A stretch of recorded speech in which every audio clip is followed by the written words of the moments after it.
Hello friends, welcome to our channel study from basics.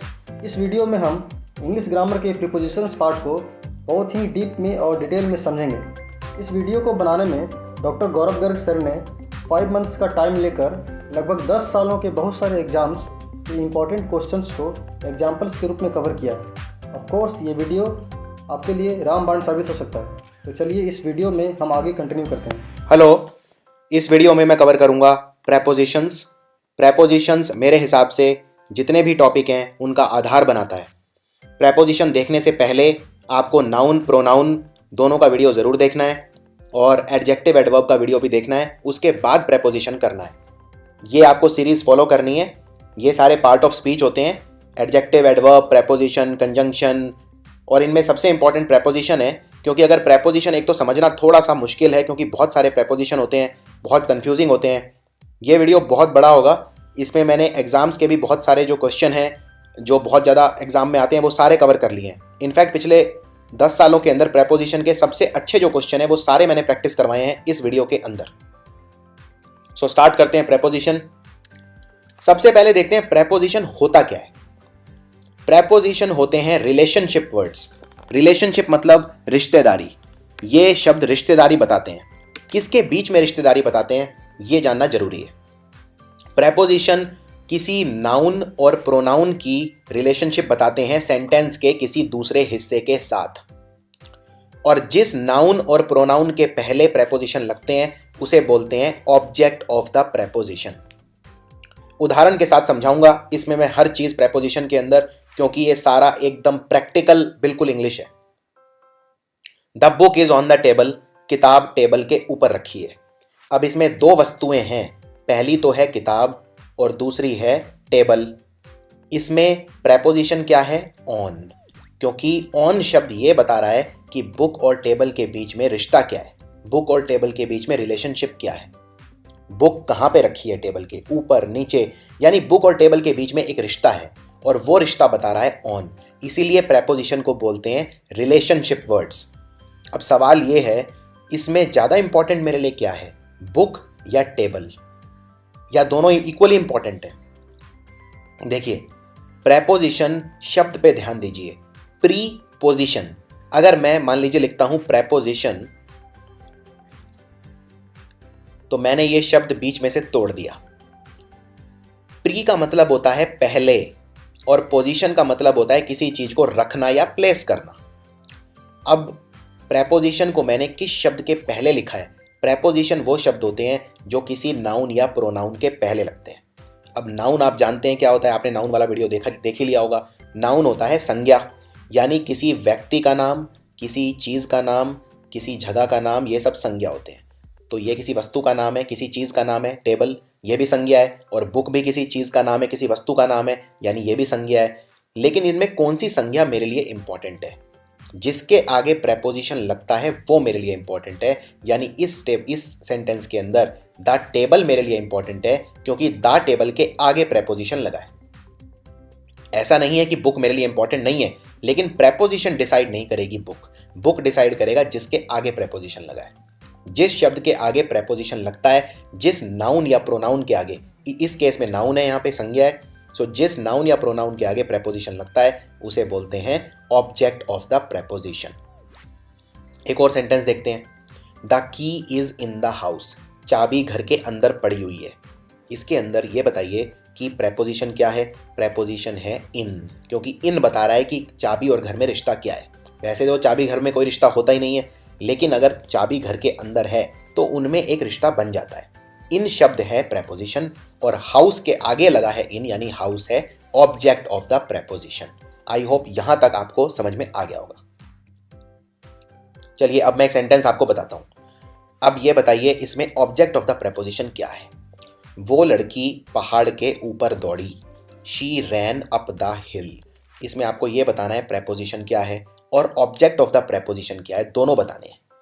तो लड़की है शी यानी कि प्रोनाउन।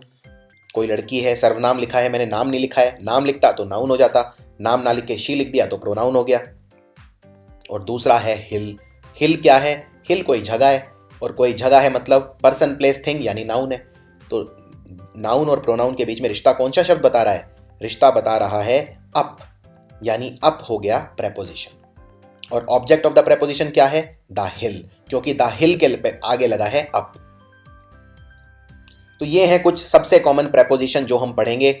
इनमें जो भी एग्जाम के लिए इंपॉर्टेंट है वो तो हम बहुत ही ज़्यादा डिटेल में कवर करेंगे, जैसे अबव, अबॉर्ड, बिलो, आगे पीछे, ऊपर नीचे, यानी above, below, up, down, onto, into, at, in, from, for, ये सब बहुत ही कॉमन प्रेपोजिशंस हैं। टू, टूवर्ड्स, अंडरनीथ, इनीथ, बीनीथ, नीचे, बियॉन्ड, परे, या इस तरह के preposition, despite, in spite of.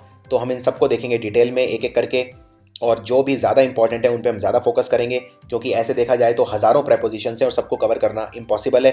तो जो एग्ज़ाम के लिए इंपॉर्टेंट है, जो ग्रामर के लिए इंपॉर्टेंट है, आपको एग्जाम में जो बहुत ज़्यादा नंबर दिलवाएंगे, वो ही मैं कवर करूँगा। ऐसा ज़रूरी नहीं है कि प्रेपोजिशन एक ही शब्द का होता है। फॉर एग्जाम्पल, अगर आप बोलते हैं एट या इन या ऑन, तो ये एक ही शब्द के बने हैं, लेकिन प्रेपोजिशन एक से ज़्यादा शब्द के भी हो सकते हैं, इसलिए उन्हें बोलते हैं कंपाउंड प्रेपोजिशन।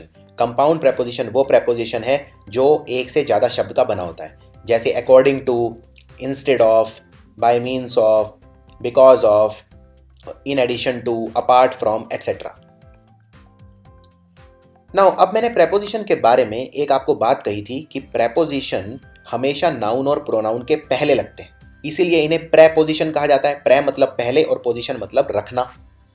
हम किसी भी नाउन या प्रोनाउन के पहले प्रेपोजिशन लगाते हैं, लेकिन ऐसा नहीं है, ये एक पुराना कंसेप्ट था। हाँ, जिस वक्त प्रेपोजिशन हमने डिस्कवर किए अंग्रेजी में, जब हमने इनको यूज़ करना स्टार्ट किया, तब ये बात सच थी, लेकिन आज ऐसा नहीं है। आज हम प्रेपोजिशन पहले भी लगाते हैं, बाद में भी लगाते हैं, दोनों तरीके से एक्सेप्टेबिलिटी है। फॉर एग्जाम्पल, अब ये सेंटेंस देखिए, तुम कहाँ से आ रहे हो। अगर आप पूछते हैं कि भाई तुम कहाँ से आ रहे हो, यानी where are you coming from. अब where are you coming from में जो रिश्ता है वो दो चीज़ों के बीच में है, एक तुम्हारे बीच में और एक तुम जहां से आ रहे हो उसके बीच में। कौन सा शब्द है प्रेपोजिशन इसमें? फ्रॉम, क्योंकि फ्रॉम बता रहा है रिश्ता कि तुम कहीं से आ रहे हो, यानी तुम कहीं से फ्रॉम से आ रहे हो। प्रेपोजिशन इसमें शब्द के आखिरी में लगा एकदम। जनरली तो प्रेपोजिशन नाउन और प्रोनाउन के पहले लगता है, और जिस नाउन और प्रोनाउन के पहले प्रेपोजिशन लगता है उसे क्या बोलते हैं? Object of the preposition. लेकिन यहाँ पे तो प्रेपोजिशन आखिरी में लगा है, लेकिन ये सेंटेंस तो गलत नहीं है, ये बिल्कुल ठीक सेंटेंस है। सो ये सेंटेंस बिल्कुल ठीक है। वैसे इसको लिखने का एक और तरीका भी है, प्रेपोजिशन को मैं शुरू में भी लगा सकता हूँ, यानी मैं लिख सकता हूँ from where are you coming, वो भी गलत नहीं है और ये भी गलत नहीं है, दोनों ठीक है। इसी तरह से अगर मैं बोलता हूँ तुम किस बारे में बात कर रहे हो, यानी what are you talking about, इसमें प्रेपोजिशन है अबाउट, लेकिन आखिर में लगा है, तो ये सेंटेंस भी गलत नहीं है। मैं इसको ऐसे भी लिख सकता हूँ, about what are you talking, आप किस बारे में बात कर रहे हैं, ये भी ठीक है और ये भी ठीक है। प्रेपोजिशन के एक ही प्रेपोजिशन के कई मीनिंग हो सकते हैं, इसलिए ये बहुत कंफ्यूजिंग हो जाते हैं कई बार। फॉर एग्जाम्पल, जैसे शब्द देखिए बिहाइंड। बिहाइंड का मतलब, कई सारे मतलब हैं बिहाइंड के। एक तो बिहाइंड का मतलब होता है पीछे। फॉर एग्जाम्पल, मेरी गाड़ी के पीछे एक कुत्ता सोया हुआ है, यानी a dog is sleeping behind my car. या मैं पूछता हूं कि क्या हमारे पीछे कोई गाड़ी है, is there a car behind us, तो बिहाइंड मतलब पीछे। लेकिन बिहाइंड का मतलब होता है जिम्मेवार होना।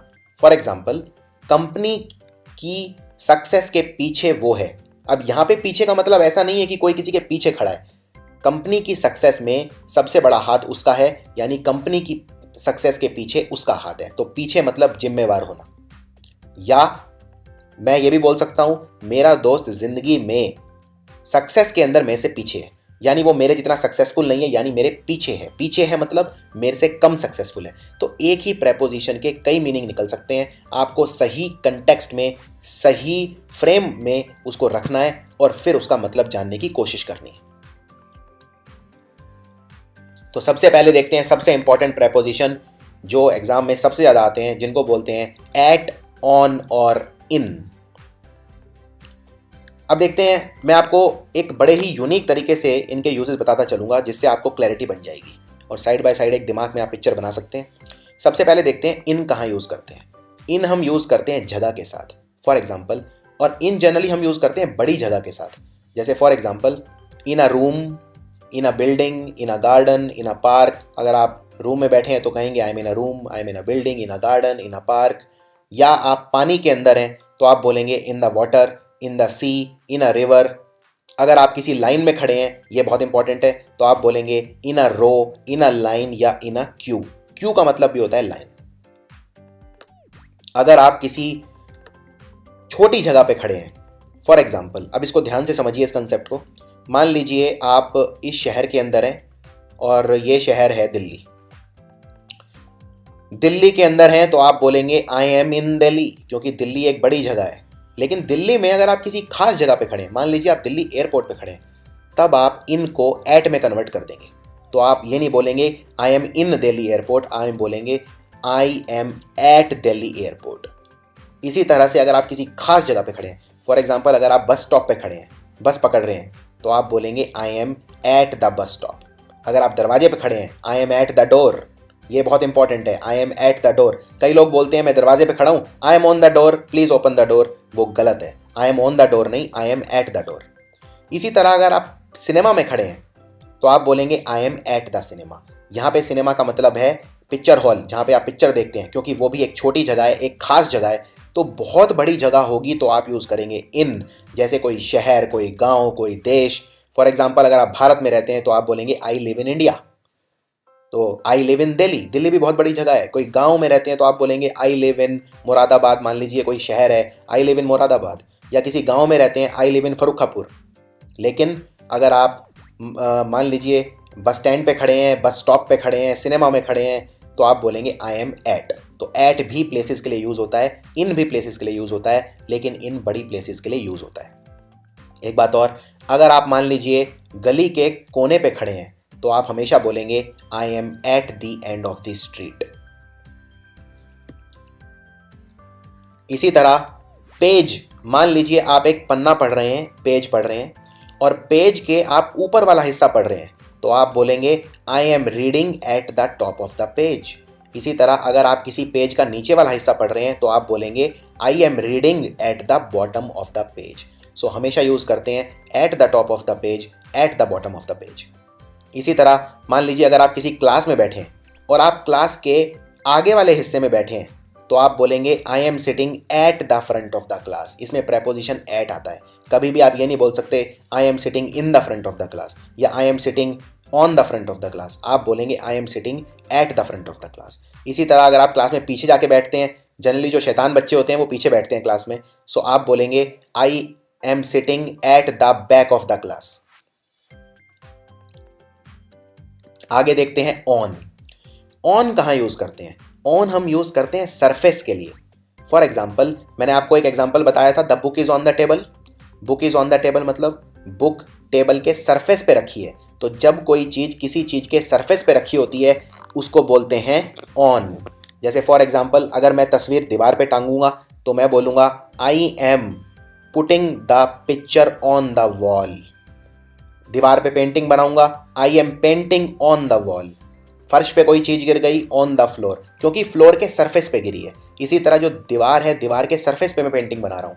इसी तरह छत के सरफेस पे तो मैं बोलूँगा ऑन द सीलिंग। सीलिंग मतलब होता है रूफ या छत, तो सीलिंग को आप रूफ भी बोल सकते हैं। इसके अलावा ऑन हम डायरेक्शंस के लिए भी यूज़ करते हैं। For example on my right, on my left. अगर आपको बोलना है कि बिल्डिंग मेरे लेफ्ट में है तो आप बोलेंगे the building is on the left. या राइट में है तो आप बोलेंगे the building is on the right. आप ये नहीं बोलेंगे the building is in the right या at the right, no, on the left, on the right.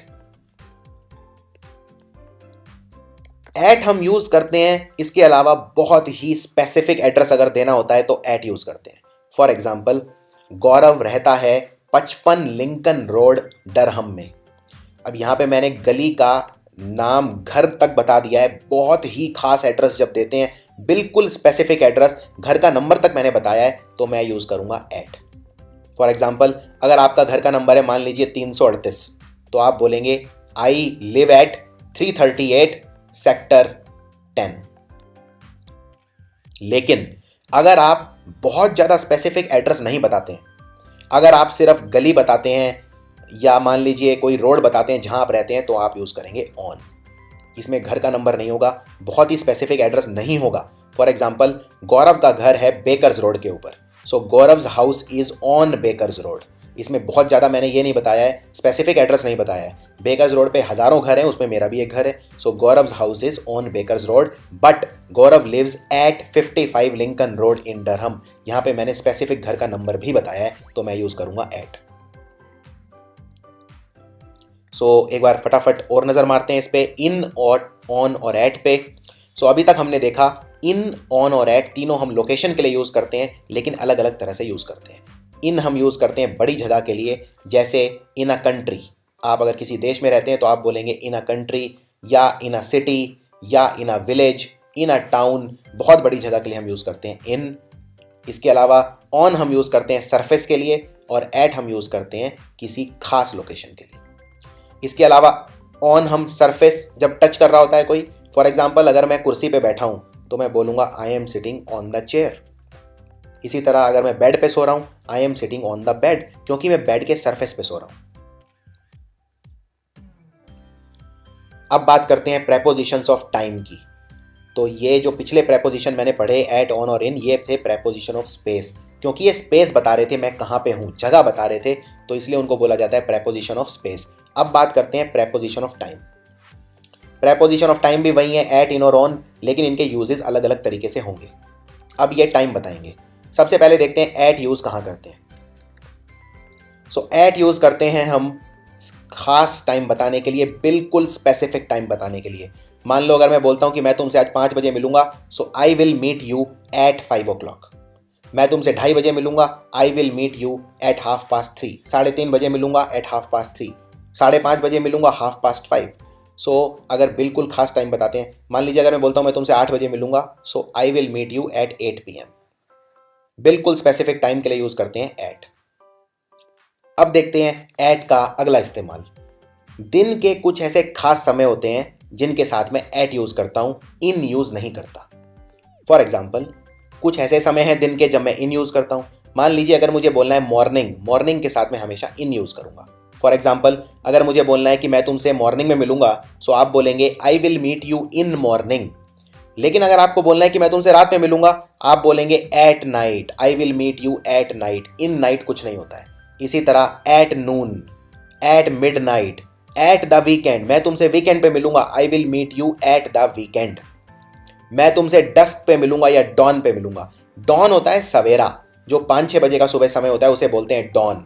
और डस्क होता है जब अंधेरा दिन ढलता है, उसे बोलते हैं, जो 7, 7:30, 8 बजे का समय होता है जब दिन ढलता है, उसे बोलते हैं डस्क। तो इन सब शब्दों के साथ हम यूज करते हैं at. At noon, at night, at midnight, at the weekend, at dusk, at dawn. अब देखते हैं इन का इस्तेमाल कहां पे होता है। इन हम एक तो यूज करते हैं दिन के कुछ खास समय पे, जैसे for example in the morning, in the evening, इन सब में हम यूज करते हैं इन। अगर आपको बोलना है कि मैं तुमसे शाम में मिलूंगा, आप बोलेंगे I will meet you in evening. इसके अलावा अगर आपको किसी खास महीने के अंदर मिलना है, तो आप बोलेंगे इन अ मंथ, उसमें भी इन लगाएंगे। मान लीजिए अगर आप बोलते हैं कि मैं अमेरिका जा रहा हूं जुलाई में, सो आप बोलेंगे I will visit America in जुलाई। कोई खास महीना, उसके लिए इन लगाते हैं। इसके अलावा इन हम और कहां यूज करते हैं? इन हम यूज करते हैं किसी खास सीजन के लिए, जैसे गेहूं सर्दियों में उगाया जाता है, so wheat is sown in winters, in spring, in summer. मैं बोलना चाहता हूं मैं गर्मी की छुट्टियों में अमेरिका घूमने जाऊंगा, सो मैं बोलूंगा in summer I will go to America. इसके अलावा मैंने आपको जैसा बताया था, इन हम यूज करते हैं पीरियड ऑफ टाइम के लिए, दिन के कुछ खास समय, जैसे मॉर्निंग, आफ्टरनून, इवनिंग, इन सब में हम यूज करते हैं इन। जैसे फॉर एग्जाम्पल मैं मॉर्निंग में स्कूल जाता हूं, I go to school in the morning. अब बात करते हैं ऑन की। ऑन हम यूज करते हैं किसी खास दिन के लिए, जैसे मैं तुमसे संडे को मिलूंगा, I will meet you on Sunday.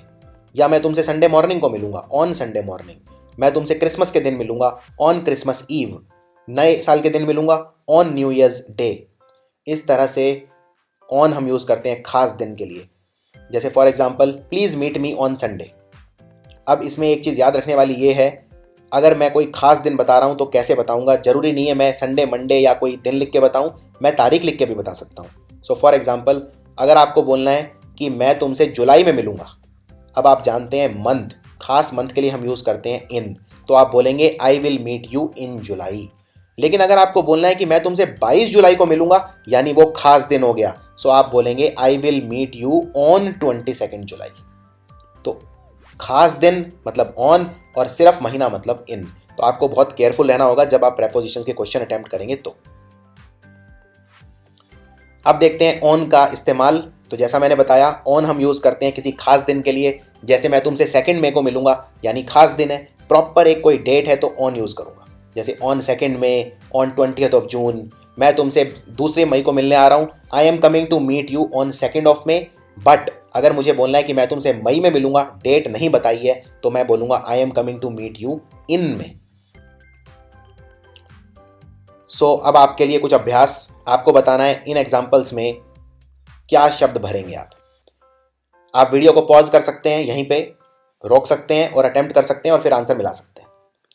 So he met her dash में, वो उससे मे में मिला, सिर्फ मे है, महीना है, यानी यूज करेंगे in. He saw her dash Tuesday, खास दिन हम यूज करते हैं खास दिन के लिए ऑन ट्यूसडे।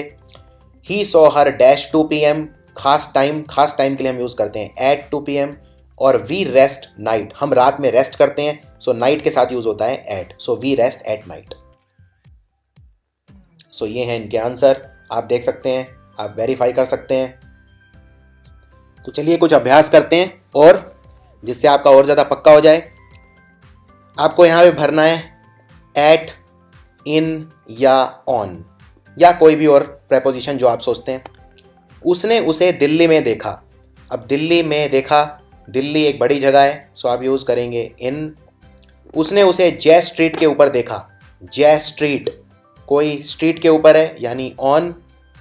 और उसने उसे 623 जय स्ट्रीट पर देखा, 623 बिल्कुल खास एड्रेस है, यानी एट। सो मैच करते हैं आंसर।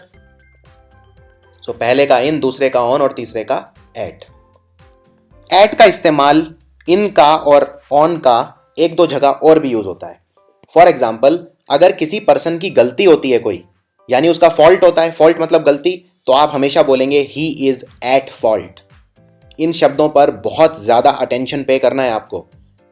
नेक्स्ट, अगर आप मान लीजिए प्रेशर के अंदर हैं, दबाव में हैं, तनाव में हैं, तो आप 2 प्रेपोजिशन यूज कर सकते हैं, अंडर और इन।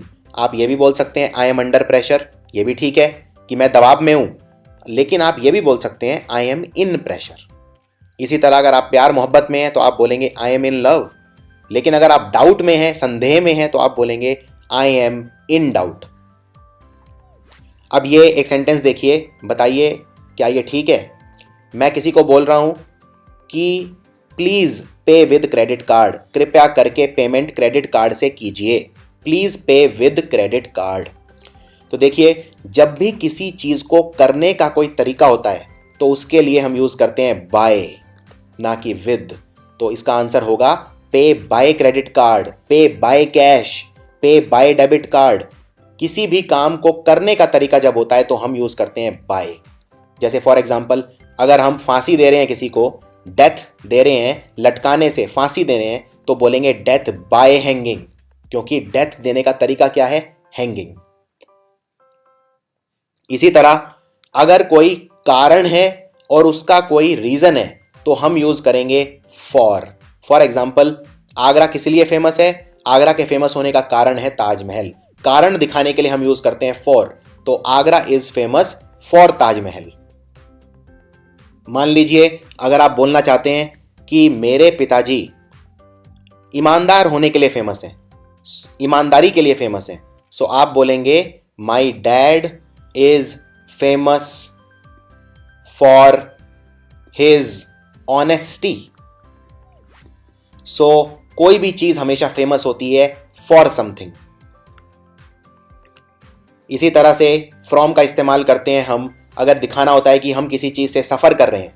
For example, I am suffering from fever, उसके लिए फ्रॉम यूज करते हैं। अगर कोई कारण नेगेटिव होता है तो हम यूज करते हैं फ्रॉम, और अगर कोई पॉजिटिव होता है तो हम यूज करते हैं फॉर एग्जाम्पल, आगरा ताजमहल के लिए फेमस है, ये पॉजिटिव चीज है यानी फॉर, लेकिन अगर कारण नेगेटिव है तो फ्रॉम।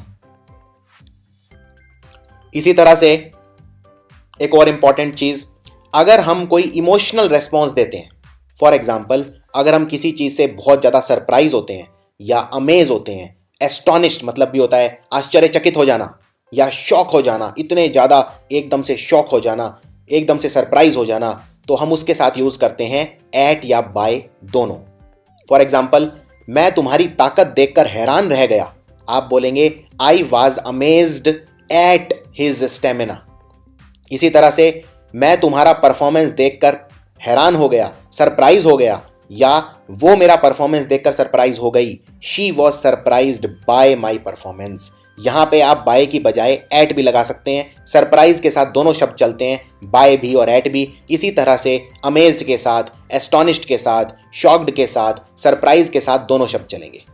इसमें एक बहुत कॉमन गलती बताता हूं, एग्जामिनर क्या करता है, यहां पे बाय हटा के कर देगा विद, और आपको लगेगा कोई गलती नहीं है इसके अंदर। फॉर एग्जाम्पल इस सेंटेंस को पढ़िए, she was surprised with my performance, वो मेरे परफॉर्मेंस से बहुत सरप्राइज हुई।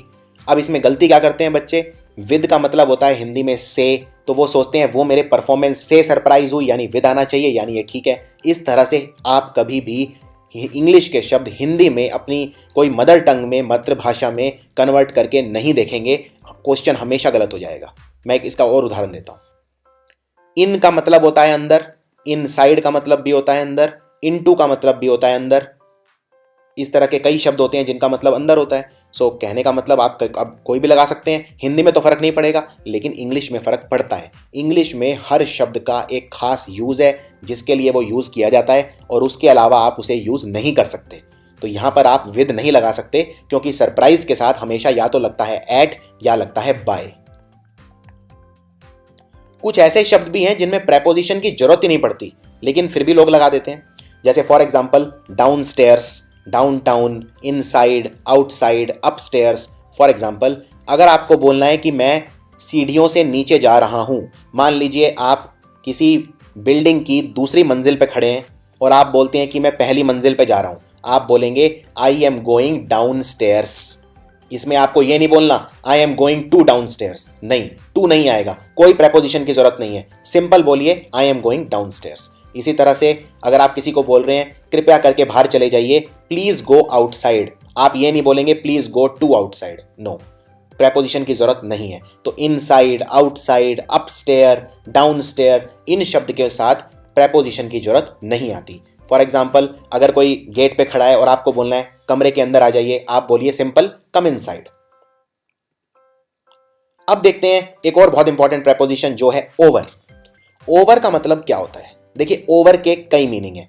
ओवर का सबसे पहला यूज होता है मूवमेंट दिखाने के लिए।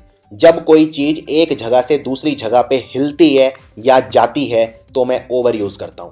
फॉर एग्जाम्पल अगर मुझे अपने दोस्त को कहना है मेरे घर आ जाओ, यानी मेरा दोस्त यहां पे खड़ा है और यहां पे मेरा घर है, यानी वो हिल के आएगा, एक जगह से दूसरी जगह में उसकी पोजीशन के अंदर चेंज आएगा, तो मैं यूज करूंगा ओवर। मैं कहूंगा come over to my house.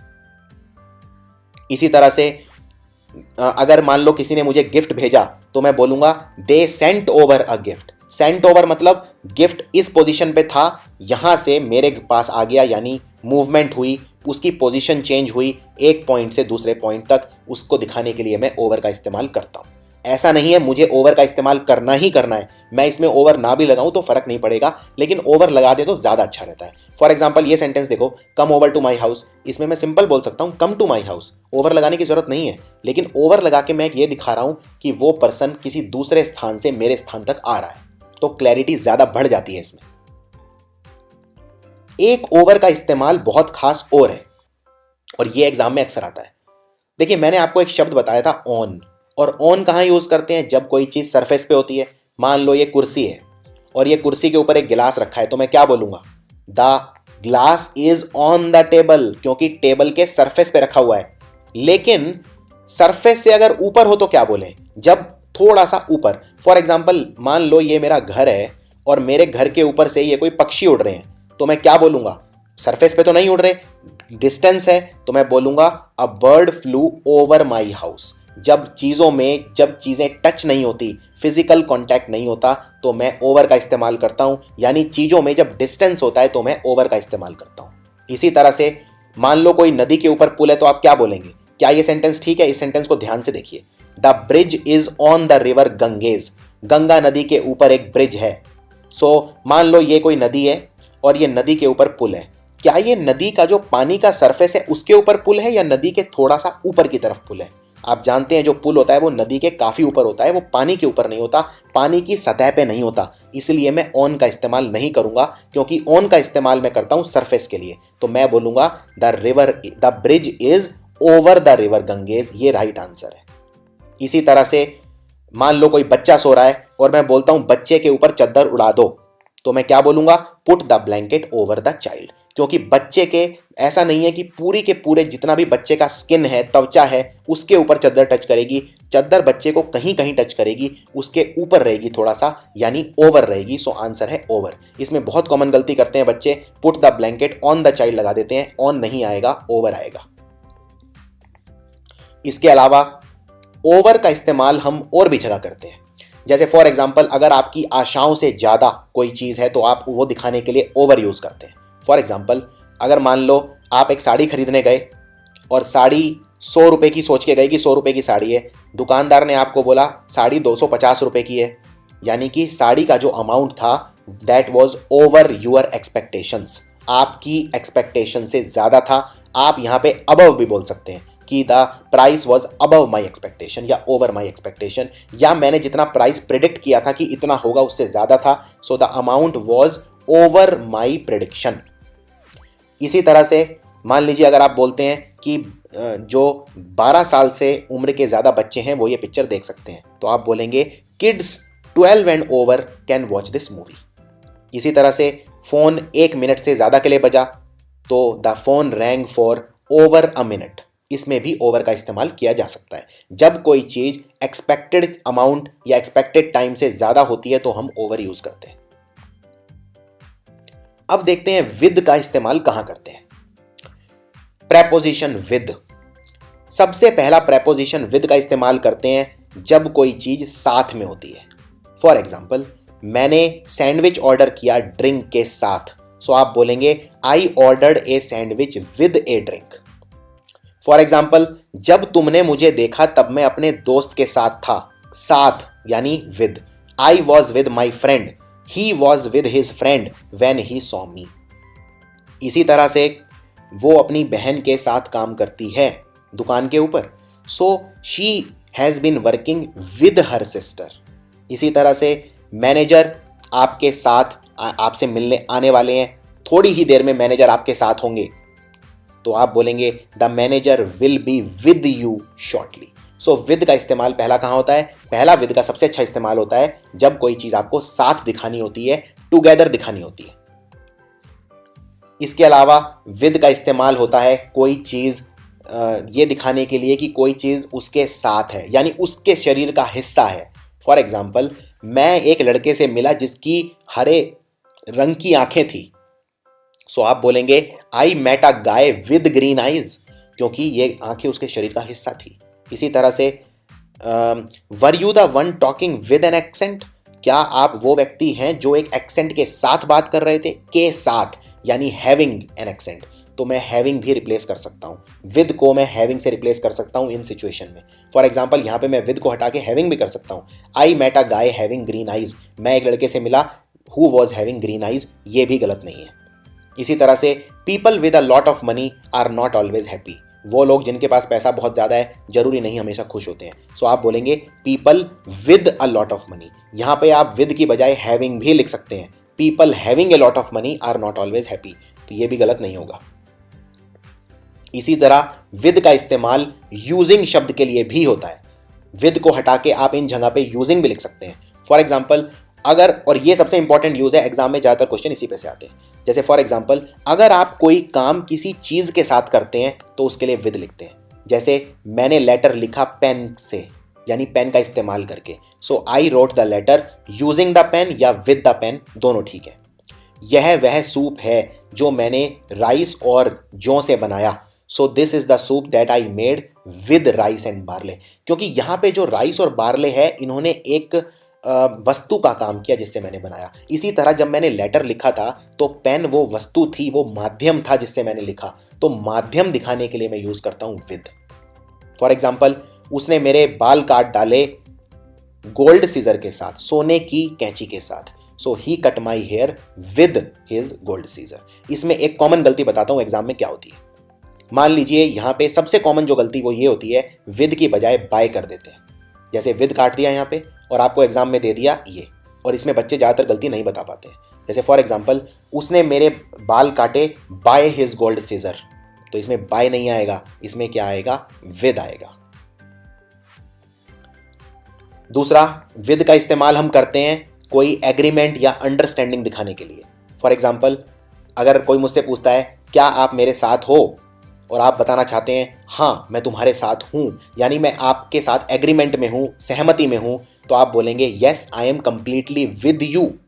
इसी तरह से अंडरस्टैंडिंग दिखाने के लिए, फॉर एग्जाम्पल, वो मेरे से सहमति रखती है, शी एग्रीज विद मी। अब देखते हैं बाय का इस्तेमाल कहां करते हैं। विद और बाय में बहुत कंफ्यूजन होती है लोगों को, ये कंफ्यूजन मैं हमेशा के लिए दूर कर देता हूं।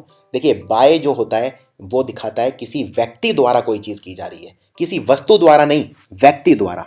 फॉर एग्जाम्पल, अगर आप बोलते हैं कि सांप को उसने मारा, सो आप बोलेंगे the snake was killed by him.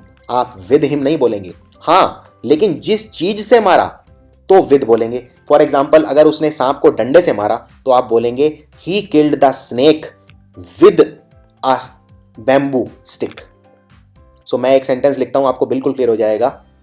The snake was killed by him with a stone. कहने का मतलब, उसने सांप को मारा तो उसने मारा द्वारा, द्वारा किसके मारा गया, उसके, तो बाय हिम। लेकिन किस चीज से मारा, पत्थर से। माध्यम क्या था, पत्थर, तो विद अ स्टोन। बाय का इस्तेमाल होता है नजदीकी दिखाने के लिए भी। फॉर एग्जाम्पल, क्या मैं आपके नजदीक बैठ सकता हूं, can I sit by your side, या can I sit by you. कहने का मतलब मैं आपके क्या नजदीक, प्रॉक्सिमिटी मतलब होता है नजदीकी, नियरनेस। नियरनेस को बोलते हैं प्रॉक्सिमिटी। फॉर एग्जाम्पल, मुसीबत में वो मेरे साथ खड़ा था, यानी वो मेरे बिल्कुल नजदीक था, सो ही वॉज स्टैंडिंग बाय मी। आप यहां पे बिसाइड शब्द भी यूज कर सकते हैं। बिसाइड मतलब होता है बाजू में। फॉर एग्जाम्पल, ये दो लोग बैठे हैं, ये पहला आदमी है, ये दूसरा आदमी है, और पहला वाला दूसरे के साइड में बैठा है, तो आप बोलेंगे one is sitting beside two. Beside मतलब साइड में। बाय भी चल सकता है यहाँ पे, बिसाइड भी चल सकता है, दोनों ठीक है। आप ये भी बोल सकते हैं क्या मैं आपके साथ बैठ सकता हूं, can I seat beside you. इसी तरह से अगर आपको बोलना है कि जो डाक खाना है, पोस्ट ऑफिस, वो बैंक के बिल्कुल बाजू में है, यानी बिल्कुल साइड में है, तो आप बोलेंगे the post office is by the bank. ये बहुत इंपॉर्टेंट क्वेश्चन है, the post office is by the bank. इसी तरह से कुछ भी लिख सकते हैं। For example, the bridge is by the river, the house is by the river, यानी बिल्कुल नजदीक है, बिल्कुल बाजू में है। यहां पे बाय की बजाय बिसाइड शब्द का इस्तेमाल भी किया जा सकता है। एक बात और याद रखनी है, शब्द है बिसाइड, इसको बिसाइड्स मत कर देना। बिसाइड्स का मतलब होता है के अलावा। फॉर एग्जाम्पल, अगर आपको बोलना है कि मुझे स्विमिंग के अलावा जॉगिंग भी पसंद है, तो आप बोलेंगे besides swimming I also like jogging. लेकिन बिसाइड का मतलब है बाजू में, तो बिसाइड और बिसाइड्स में फर्क है। बिसाइड्स का मतलब होता है अगर एस लग जाए तो बन जाता है बिसाइड्स, और बिसाइड्स का मतलब होता है के अलावा। उसके बाद बाय का मतलब मैंने एक और बताया था आपको। बाय का मतलब होता है किसी के द्वारा, जैसे मैंने आपको एग्जांपल दिया था, the snake was killed by him. तो कोई चीज जब किसी पर्सन के द्वारा की जाती है तो आप बोलेंगे बाय। फॉर एग्जाम्पल, मेरे घर पे फ्लावर मुझे कोरियर किए किसने, पोस्टमैन ने, so the flowers were delivered by a postman. इसी तरह से मेरा माइक्रोवेव खराब हो गया था, किसने ठीक किया, मैकेनिक ने, so microwave was fixed by the mechanic. इसको बोलते हैं पैसिव वॉइस। एक्टिव पैसिव, ये आपके एग्जाम में ग्रामर में काफ़ी अंडरस्टैंडिंग करेगा आपकी। पैसिव में हम बाय यूज करते हैं। फॉर एग्जाम्पल, अगर मैं बोलता हूं कि मैं खत लिख रहा हूं, यानी I am writing a letter, लेकिन अगर मैं बोलता हूं खत मेरे द्वारा लिखा जा रहा है तो वो पैसिव वॉइस है, यानी a letter is being written by me, यानी द्वारा, द्वारा के लिए यूज करते हैं by. So for example, please send this package to Russia by courier. जब कोई तरीका किसी काम का होता है तो मैंने आपको बताया था बाय यूज करते हैं। जैसे फॉर एग्जाम्पल आप पेमेंट कर रहे हैं तो क्या बोलेंगे, पे बाय चेक, पे बाय क्रेडिट कार्ड। इसी तरह से रशिया में अगर आपको कोरियर भेजना है तो आप भेजेंगे बाय कोरियर। कोरियर एक माध्यम है, सो मीन या मेथड या माध्यम, उसके लिए बाय यूज करते हैं। इसी तरह से मान लीजिए अगर मैं आपको बोलूं आई came here in my car, मैं यहां पे अपनी गाड़ी में आया, आई came here in my car, क्या ये सेंटेंस ठीक है? ये सेंटेंस गलत है, क्योंकि मैं गाड़ी में आया हूं यहां पे, यानी गाड़ी माध्यम की तरह से यूज करी है मैंने, तो मैं बोलूंगा I came here by my car, I came here in my car नहीं बोलूंगा, क्योंकि यहां गाड़ी मैंने माध्यम की तरह यूज करी है, और माध्यम को अंग्रेजी में बोलते हैं कन्वेयंस। मान लीजिए आप घर के बाहर निकलते हैं और घर के बाहर आपको कहीं जाना है किसी जरूरी पार्टी में, और आपको ऑटो नहीं मिल रहा। अब आपका दोस्त फोन किए जा रहा है कि भाई जल्दी पहुंचो, मैं तो आपका इंतजार कर रहा हूं। आप क्या बोलेंगे? आप बोलेंगे मेरे को कन्वेंस नहीं मिल रहा, यानी मुझे आने का माध्यम या साधन नहीं मिल रहा। अब देखते हैं बहुत इंपॉर्टेंट प्रेपोजिशन जिसको बोलते हैं ऑफ। ऑफ का मतलब क्या होता है? देखिए, ऑफ के कई मीनिंग होते हैं। एक तो अगर आपने नाउन वाला चैप्टर देख लिया होगा तो आपने देख ही लिया होगा, ऑफ दिखाता है का, की या के का स्वर, यानी पोजेशन दिखाता है। फॉर एग्जाम्पल, राम का जूता, so the shoe of Ram, Ram का पंखा, the fan of Ram, Ram की गाड़ी, द कार ऑफ राम। आप कुछ भी लिख सकते हैं। ऑफ दिखाता है कोई किसी चीज की संपत्ति। फॉर एग्जाम्पल, किताब का पहला पन्ना, the first page of the book. खेल के rule, the rules of the game. मेरी बहन की फ्रेंड का bag, the bag of my friend sister. यानी अगर आपकी कोई संपत्ति है वो दिखाएगा ऑफ, का, की या के का स्वर आएगा ऑफ के अंदर। अब देखते हैं बहुत इंपॉर्टेंट, अबाउट। अबाउट कहां कहां यूज करते हैं? अबाउट हम दिखाते हैं जब हम किसी चीज से रिलेटेड गुस्सा होते हैं। फॉर एग्जाम्पल, मेरा शेयर मार्केट में बहुत नुकसान हो गया और मैं इस चीज को लेके बहुत गुस्सा हूं, तो आप बोलेंगे I am angry about something. आप किसी चीज को लेकर गुस्सा होते हैं, so you are angry about something. आप अगर किसी चीज को लेके गुस्सा, अनॉय, एंग्री को अनॉय भी बोलते हैं या फ्यूरियस भी बोलते हैं, तो आप बोलेंगे अबाउट समथिंग। फॉर एग्जाम्पल, समाज में करप्शन फैला हुआ है, भ्रष्टाचार फैला हुआ है, मैं उसको लेके बहुत गुस्सा हूं, so I am angry about corruption.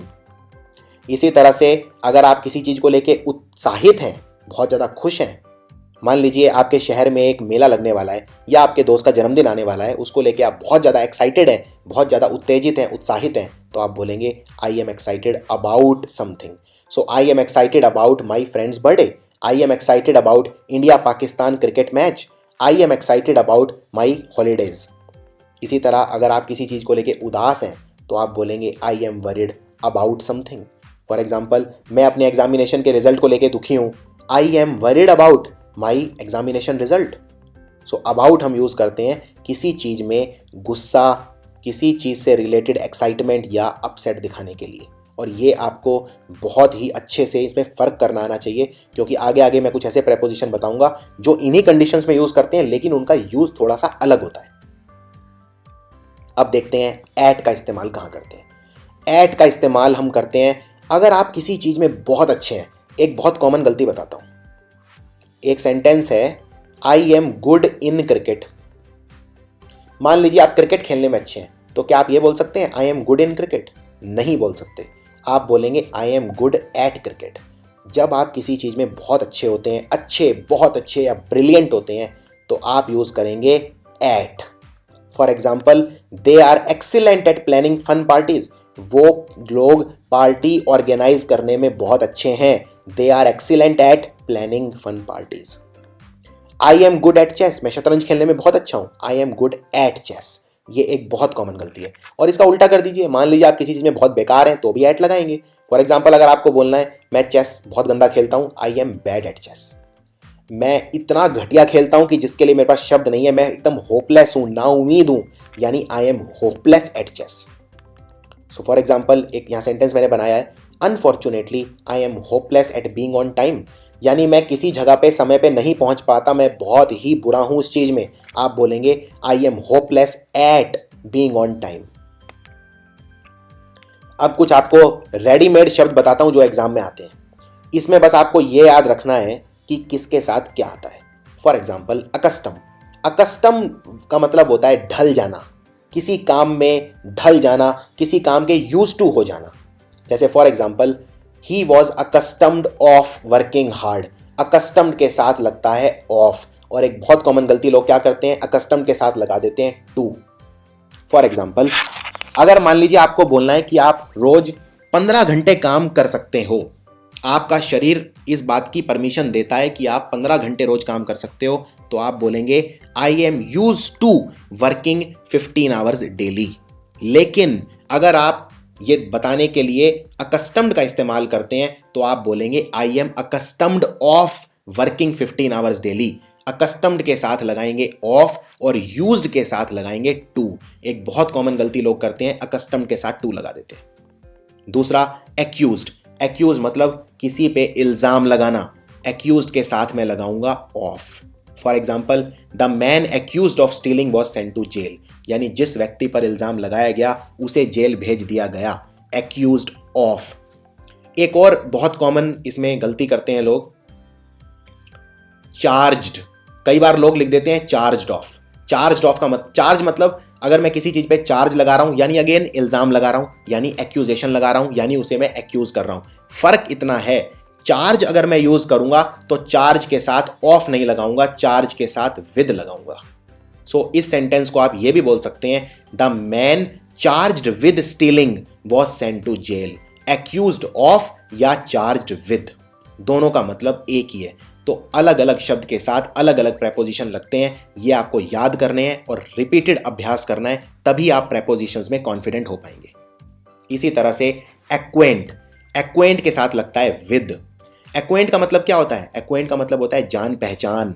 अगर आपकी किसी पर्सन से जान पहचान हो जाती है तो वो आपका बन जाता है एक्वेंटेंस। एक्वेंटेंस यानी जान पहचान का व्यक्ति। फॉर एग्जाम्पल अगर आप किसी शहर में जा रहे हैं, आप अपने दोस्त को फ़ोन करके कहते हैं क्या आपका बम्बई में कोई एक्वेंटेंस है जिसके यहाँ मैं 2-3 दिन बिता सकता हूँ, यानी क्या आपका कोई जान पहचान का व्यक्ति है जिसके घर पे मैं 2-3 दिन रुक सकता हूँ। एक्वेंटेंस मतलब आपका जान पहचान का व्यक्ति, और एक्वेंट करना मतलब किसी से यानी उससे जान पहचान बनाना। सो एक्वेंट के साथ शब्द लगता है हमेशा विद। चलिए अब ये बताइए ये इसमें क्या आएगा।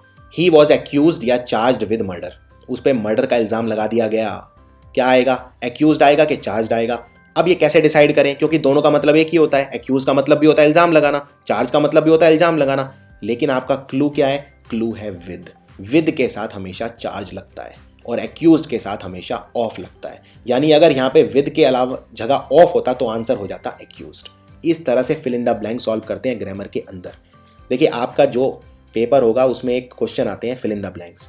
फिल इन द ब्लैंक्स की कोई अलग से प्रैक्टिस नहीं चाहिए, फिल इन द ब्लैंक सिर्फ ग्रामर ही होती है। अगर आपके ग्रामर अच्छी है तो फिल इन द ब्लैंक सिर्फ चुटकियों का खेल हो जाएगा, इसीलिए वीडियो को बहुत ध्यान से देखना है आपको।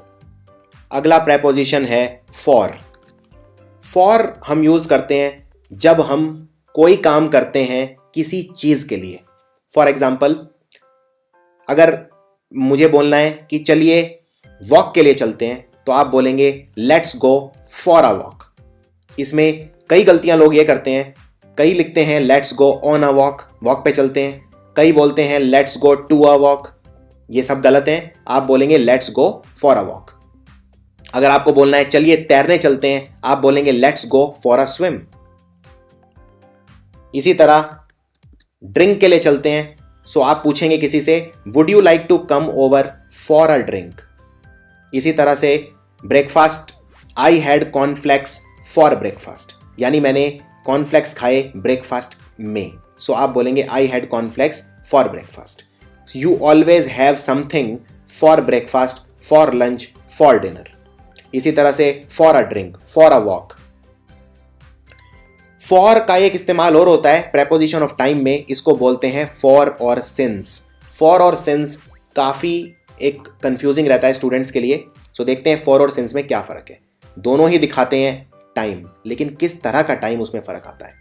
फॉर हम यूज़ करते हैं समय जब हम नाप लेते हैं, मेजर कर लेते हैं सेकंड्स में, मिनट्स में, घंटों में, दिनों में, महीनों में और सालों में, तब हम यूज़ करेंगे फॉर।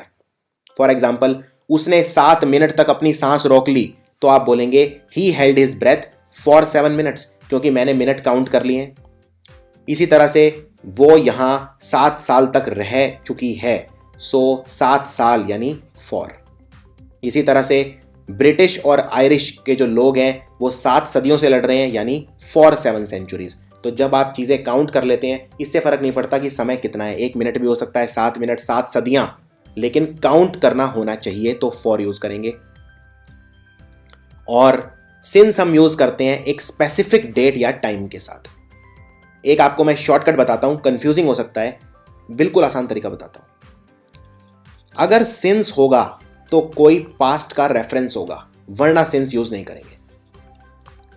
अगर पास्ट का रेफरेंस है तो हम यूज करेंगे सिंस, और पास्ट का रेफरेंस जरूरी है सिंस लगाने के लिए। फॉर एग्जाम्पल, वो यहां 1970 से काम कर रहा है या काम कर चुका है, so he has worked here since 1970। यानी मान लीजिए ये मेरी टाइमलाइन है, और ये है जहां मैं अभी हूं यानी प्रेजेंट, और ये है पास्ट भूतकाल, और ये है आने वाला फ्यूचर। मैं अभी प्रेजेंट में हूं, 1970 कहाँ है, पास्ट में, यानी पास्ट का रेफरेंस आपको मिल गया, यानी सिंस। एक चीज बस इसमें इतनी याद रखनी है कि टाइम जब सिंस लगाऊंगा तो मेजर नहीं करूंगा, टाइम मैं फॉर में मेजर करूंगा, सिंस में मेजर नहीं करूंगा, और फॉर में टाइम मेजर करके लिखूंगा, सिंस में पास्ट का रेफरेंस रहेगा। फॉर एग्जाम्पल, वो 2:30 बजे से तुम्हारा इंतजार कर रही है। अब ये प्रेजेंट है, और 2:30 बजे कब थे, पहले का टाइम है, तभी वो कह रहा है 2:30 बजे से इंतजार कर रही है, यानी पास्ट का रेफरेंस दे दिया, तो यानी कि सिंस आएगा, क्योंकि मैंने इसमें टाइम गिन के नहीं बताया है। हाँ, अगर मैं ये बोलता कि वो मेरा 6 घंटे से इंतजार कर रही है, यानी फॉर 6 आवर्स, क्योंकि मैंने टाइम गिन लिया है। लेकिन मैंने यहाँ पे टाइम गिना नहीं है, मैंने सिर्फ ये बताया है वो कब से मेरा इंतजार कर रही है, पर गिना नहीं है, यानी पास्ट का रेफरेंस दे दिया पर गिना नहीं है, सो आंसर है सिंस। चलिए अब बताइए इनमें क्या आएगा, आपके लिए अभ्यास। मैं 2 बजे से तुम्हारा वेट कर रहा हूं, तो आएगा सिंस 2 PM, क्योंकि मैंने टाइम गिना नहीं है, सिर्फ पास्ट का रेफरेंस दे दिया है। मैं बंबई में 17 साल से रह रहा हूं, मैंने गिन लिया है टाइम, तो फॉर आएगा। मैं बंबई में 17 साल से रह रहा हूं, इसका लिखने का तरीका एक ये भी तो हो सकता है, 1991 से रह रहा हूं, लगभग 15-16 साल से रह रहा हूं, सो अब इसमें मैंने टाइम गिना नहीं है, सिर्फ पास्ट का रेफरेंस दिया है, तो होगा सिंस। अब एक बहुत इंपॉर्टेंट कंसेप्ट, जब आपको कोई पास्ट का रेफरेंस दिखाना होता है, मैंने बताया पास्ट का रेफरेंस दिखाने के लिए क्या यूज करता हूं, सिंस। एक अंग्रेजी में शब्द होता है फ्रॉम, फ्रॉम भी पास्ट का रेफरेंस दिखाता है। फॉर एग्जाम्पल, आप दिल्ली में मान लीजिए अगर आप 1990 से रह रहे हैं, तो आप ये भी बोल सकते हैं कि मैं दिल्ली में सिंस 1990 रह रहा हूं, या आप ये भी बोल सकते हैं कि मैं दिल्ली में फ्रॉम 1990 रह रहा हूं, दोनों ठीक है। तो दोनों में फिर फर्क क्या है, यानी अब फॉर को भूल जाइए, सिंस और फॉर में डिफरेंस करना आसान है, लेकिन सिंस और फ्रॉम में डिफरेंस कैसे करें, तो इसके लिए एक बड़ा ही आसान शॉर्टकट बताता हूं। सिंस का इस्तेमाल तब होगा जब मैं परफेक्ट टेंस यूज करूंगा, और परफेक्ट टेंस क्या होता है, परफेक्ट टेंस होता है जिसमें हैज या हैव के साथ मैं third form of the verb लगाता हूं, उसे बोलते हैं परफेक्ट टेंस। फ्रॉम हमेशा नॉन परफेक्ट टेंस में यूज होता है, यानी ये देख लो कि टेंस किस तरह का है। फॉर एग्जाम्पल, ये वाला सेंटेंस देखो, ये एकदम गलत है। भारत 1932 से टेस्ट मैच खेल रहा है, क्या आप ये बोल सकते हैं India has been playing test cricket from 1992? नहीं, ये गलत है, क्योंकि ये एक परफेक्ट टेंस है। और मुझे कैसे पता ये परफेक्ट टेंस है, क्योंकि इसमें लग गया has plus third form of the verb. ये जो बीन है, ये एक वर्ब होती है बी, उसका थर्ड फॉर्म है, बी वॉज बीन, तो हैज के साथ थर्ड फॉर्म लग गया, यानी परफेक्ट टेंस है। और परफेक्ट टेंस में मैं यूज करूंगा सिंस, यानी यहां पे फ्रॉम नहीं लगेगा, यहां पे सिंस लगेगा। फ्रॉम कब लगेगा, आप ये बोल सकते हैं, आप परफेक्ट हटा दीजिए सेंटेंस में, आप सिंपल बोल दीजिए India is playing test cricket from 1932। भारत 1932 से टेस्ट क्रिकेट खेल रहा है, India is playing test cricket from 1932, ये बिल्कुल ठीक है। नॉन परफेक्ट टेंस में फ्रॉम लगेगा और परफेक्ट टेंस यानी कि हैज हैव के साथ जब third form of the verb लगता है तो उसमें सिंस लगेगा। अब कुछ और बने बनाए आपको रूल्स बताता हूं एग्जाम के लिए। अगर आप किसी चीज से डरते हैं तो उसके लिए या तो बोलिए फियर फ्रॉम या बोलिए अफ्रेड ऑफ। अफ्रेड का मतलब भी होता है डर और फियर का मतलब भी होता है डर। मान लीजिए अगर आपको कुत्तों से डर लगता है तो आप बोलेंगे आई फियर फ्रॉम डॉग्स या फिर I am afraid of dogs. तो अफ्रेड के साथ ऑफ, फियर के साथ फ्रॉम। इसमें आपको एक चीज याद रखनी है, ये जो भी चीजें मैं आपको बता रहा हूं इसमें आपका सिर्फ प्रेपोजिशंस ही कवर नहीं हो रहा, आपका फ्रेजल वर्ब्स भी कवर हो रहा है, क्योंकि फ्रेजल वर्ब और प्रेपोजिशन से दोनों से मिलके बनते हैं, यानी पेयर से बनते हैं। और ये मैं आपको पेयर्स ही बता रहा हूं, यानी आपका 90% फ्रेजल वर्ब इसी में ही कवर हो रहा है। इसी तरह से एग्री के साथ लगता है टू। अगर आपको कोई आइडिया उसमें सहमति आपकी है, आप एग्री कर जाते हैं तो you always agree to an idea. लेकिन एग्री के साथ विद लगाएंगे तो मतलब you agree with a person. मान लीजिए किसी ने आपको एक सजेशन दिया कि आप रोज 100 रुपीज सेव करिए, 100 रुपीज जोड़िए, तो आप बोलेंगे आई लाइक योर आइडिया, मुझे आपका आइडिया पसंद है, यानी मैं एग्री करता हूं, I agree to your idea. लेकिन अगर आप उसे बोलते हैं कि मैं तुमसे सहमत हूं तो आप बोलेंगे आई एग्री विद यू, यानी you agree to an idea but you agree with a person. Person के साथ एग्री करना है तो विद, और किसी आइडिया के साथ एग्री करना है तो टू। इसी तरह से मान लो अगर आपको बोलना है कि मेरी टीचर मेरे से एग्री नहीं करती तो आप बोलेंगे my teacher does not agree with me या my teacher does not agree to my idea. Next, according के साथ हमेशा लगता है टू। और आपको एक चीज याद रखनी है, अंग्रेजी में कभी भी आप ये मत बोलना अकॉर्डिंग टू मी। ये मैंने नाउन में भी कवर किया है, वैसे अकॉर्डिंग टू मी कुछ नहीं होता। अगर आपको बोलना है मेरे हिसाब से, मेरे विचार में, तो आप बोलिए according to the terms and condition. According के साथ आप लगा सकते हैं शर्त के अनुसार, according to the terms and condition, according to the company, according to the rules of the school. लेकिन मेरे हिसाब से के लिए बोलेंगे इन माई ओपिनियन या इन माई व्यू। नाउ इसके अंदर according to the jury, according के साथ लगता है टू, या इन द ओपिनियन ऑफ भी आप लगा सकते हैं। तो यहां पे आप ये भी लिख सकते हैं in the opinion of the jury, jury की नज़र में। एडेप्टेड के साथ लगता है टू। फॉर एग्जाम्पल, आदमी नए एनवायरमेंट से बहुत जल्दी एडेप्ट हो जाता है, एडजस्ट हो जाता है। So man easily gets adapted to new environment. Along के साथ लगता है विद, मतलब साथ चलना। जैसे प्राइम मिनिस्टर अपने बाकी मंत्रियों के साथ संसद में गया, the prime minister walked into the parliament. इसको आप क्या बोलेंगे? Along with his ministers. Along with मतलब साथ साथ। नेक्स्ट, एसोसिएटेड के साथ लगता है विद। एसोसिएटेड मतलब जब आप किसी के साथ मिलकर काम करते हैं। सो मैं इस कंपनी से एसोसिएटेड हूं बहुत लंबे समय से, आप बोलेंगे I am associated with this company. एक और बहुत अच्छा क्वेश्चन जो 3-4 बार आता है एग्जाम में, एवर्स के साथ लगता है टू। एवर्स का मतलब होता है किसी चीज से नफरत करना, बचना, कोई काम करने के लिए आतुरता ना दिखाना। फॉर एग्जाम्पल, मुझे शराब पीना नापसंद है, आप बोलेंगे I am averse to smoking, यानी शराब को मैं नापसंद करता हूं, मैं अनविलिंग हूं, मुझे ऑफर मत करो। I am averse to smoking, यानी मेरा संकोच है।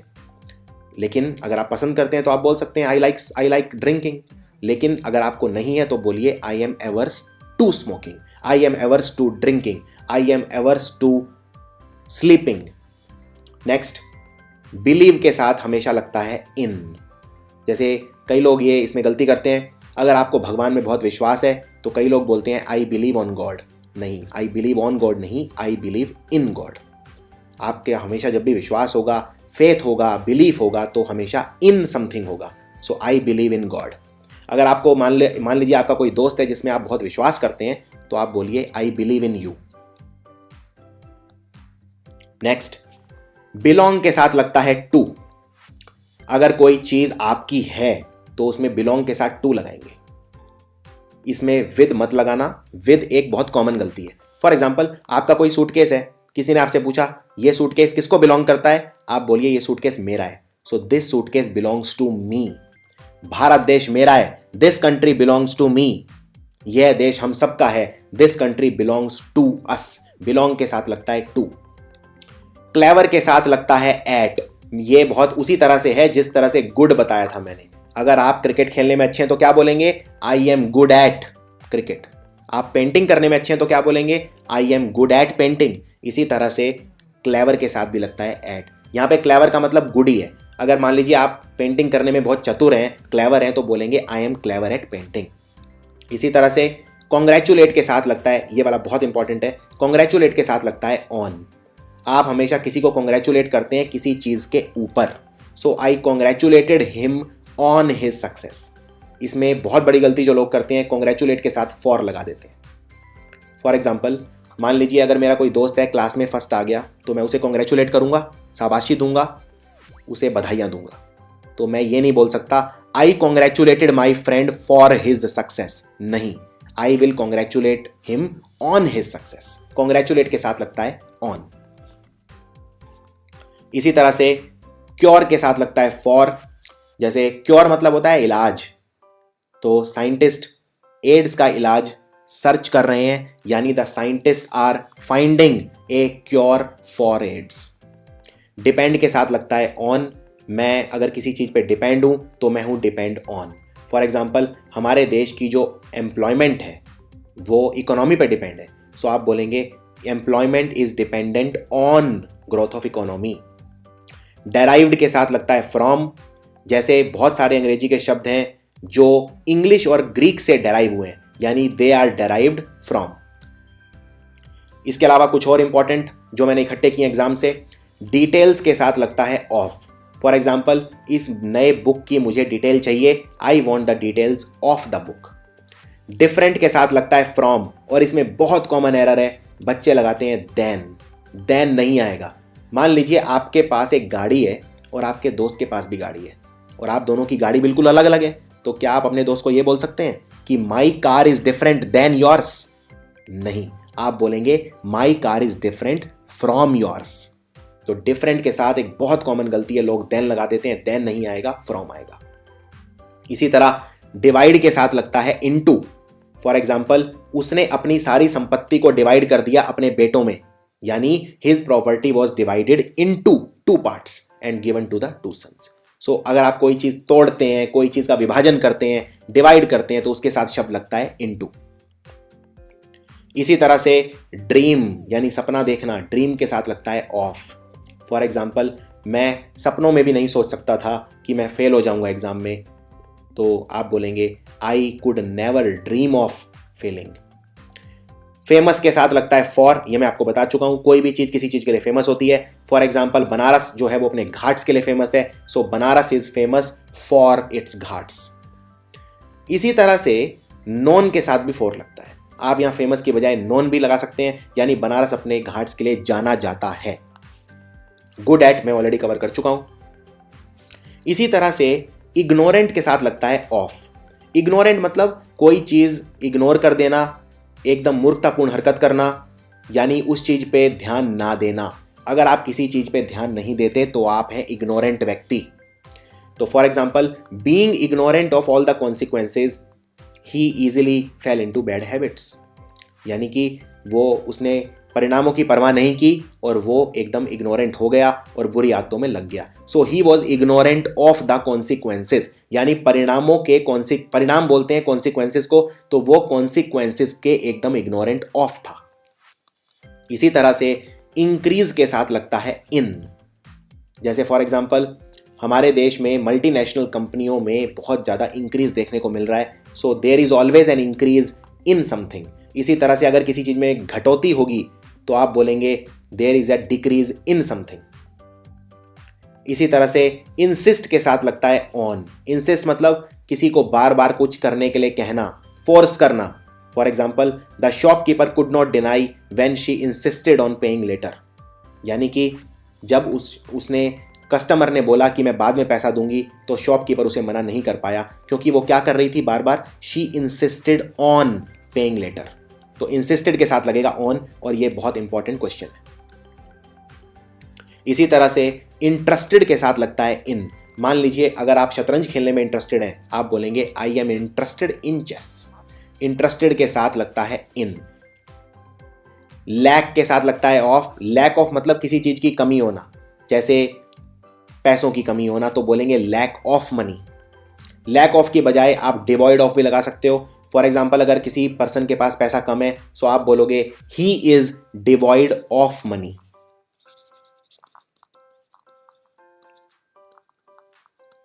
इसी तरह फॉन्ड के साथ लगता है ऑफ। फॉन्ड ऑफ मतलब किसी चीज को बहुत पसंद करना। मान लीजिए अगर आपको कोई 2 साल का बच्चा पसंद है, आप बोलेंगे I am fond of him. I am fond of him यानी मुझे वो बहुत पसंद है। फॉन्ड के साथ लगता है ऑफ। इसी तरह से एम के साथ हमेशा लगता है एट। आपको इसमें एक काफी बड़ी गलती बताता हूं। जैसे मान लीजिए मैं बोलता हूं please aim on the bird, तो क्या ये ठीक है? यानी पक्षी के ऊपर निशाना लगाओ उसे मारने के लिए, please aim on the bird, तो ये गलत है। Please aim at the bird. इस तरह से जब एग्जाम में ये क्वेश्चन आएंगे, इन्हें देखना इतना आसान नहीं है, इसलिए आपको बहुत ही ध्यान से सुनना है जो मैं समझा रहा हूं। लाफ के साथ लगता है एट। अगर आप किसी चीज पे, किसी के ऊपर हंसते हैं, you are laughing at someone. आप अगर भगवान पे हंस रहे हैं तो आप you are laughing at God. अगर आप किसी आदमी पे हंस रहे हैं तो you are laughing at him. अगर मुझे बोलना है प्लीज मुझ पे मत हंसो, तो मैं बोलूंगा please don't make fun of me या please don't laugh at me. Listen के साथ लगता है टू, तो प्लीज लिसन टू मी। कुछ और इंपॉर्टेंट, लुक एट। लुक के साथ लगता है एट, किसी चीज के ऊपर देखना। लुक के साथ ऑन नहीं लगाओगे। अगर आप किसी तस्वीर के ऊपर देख रहे हो तो आप बोलोगे आई am looking at the picture. आप ये नहीं बोलोगे आई am looking on the picture.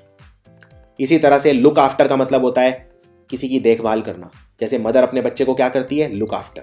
Nurse क्या करती है? पेशेंट को लुक आफ्टर।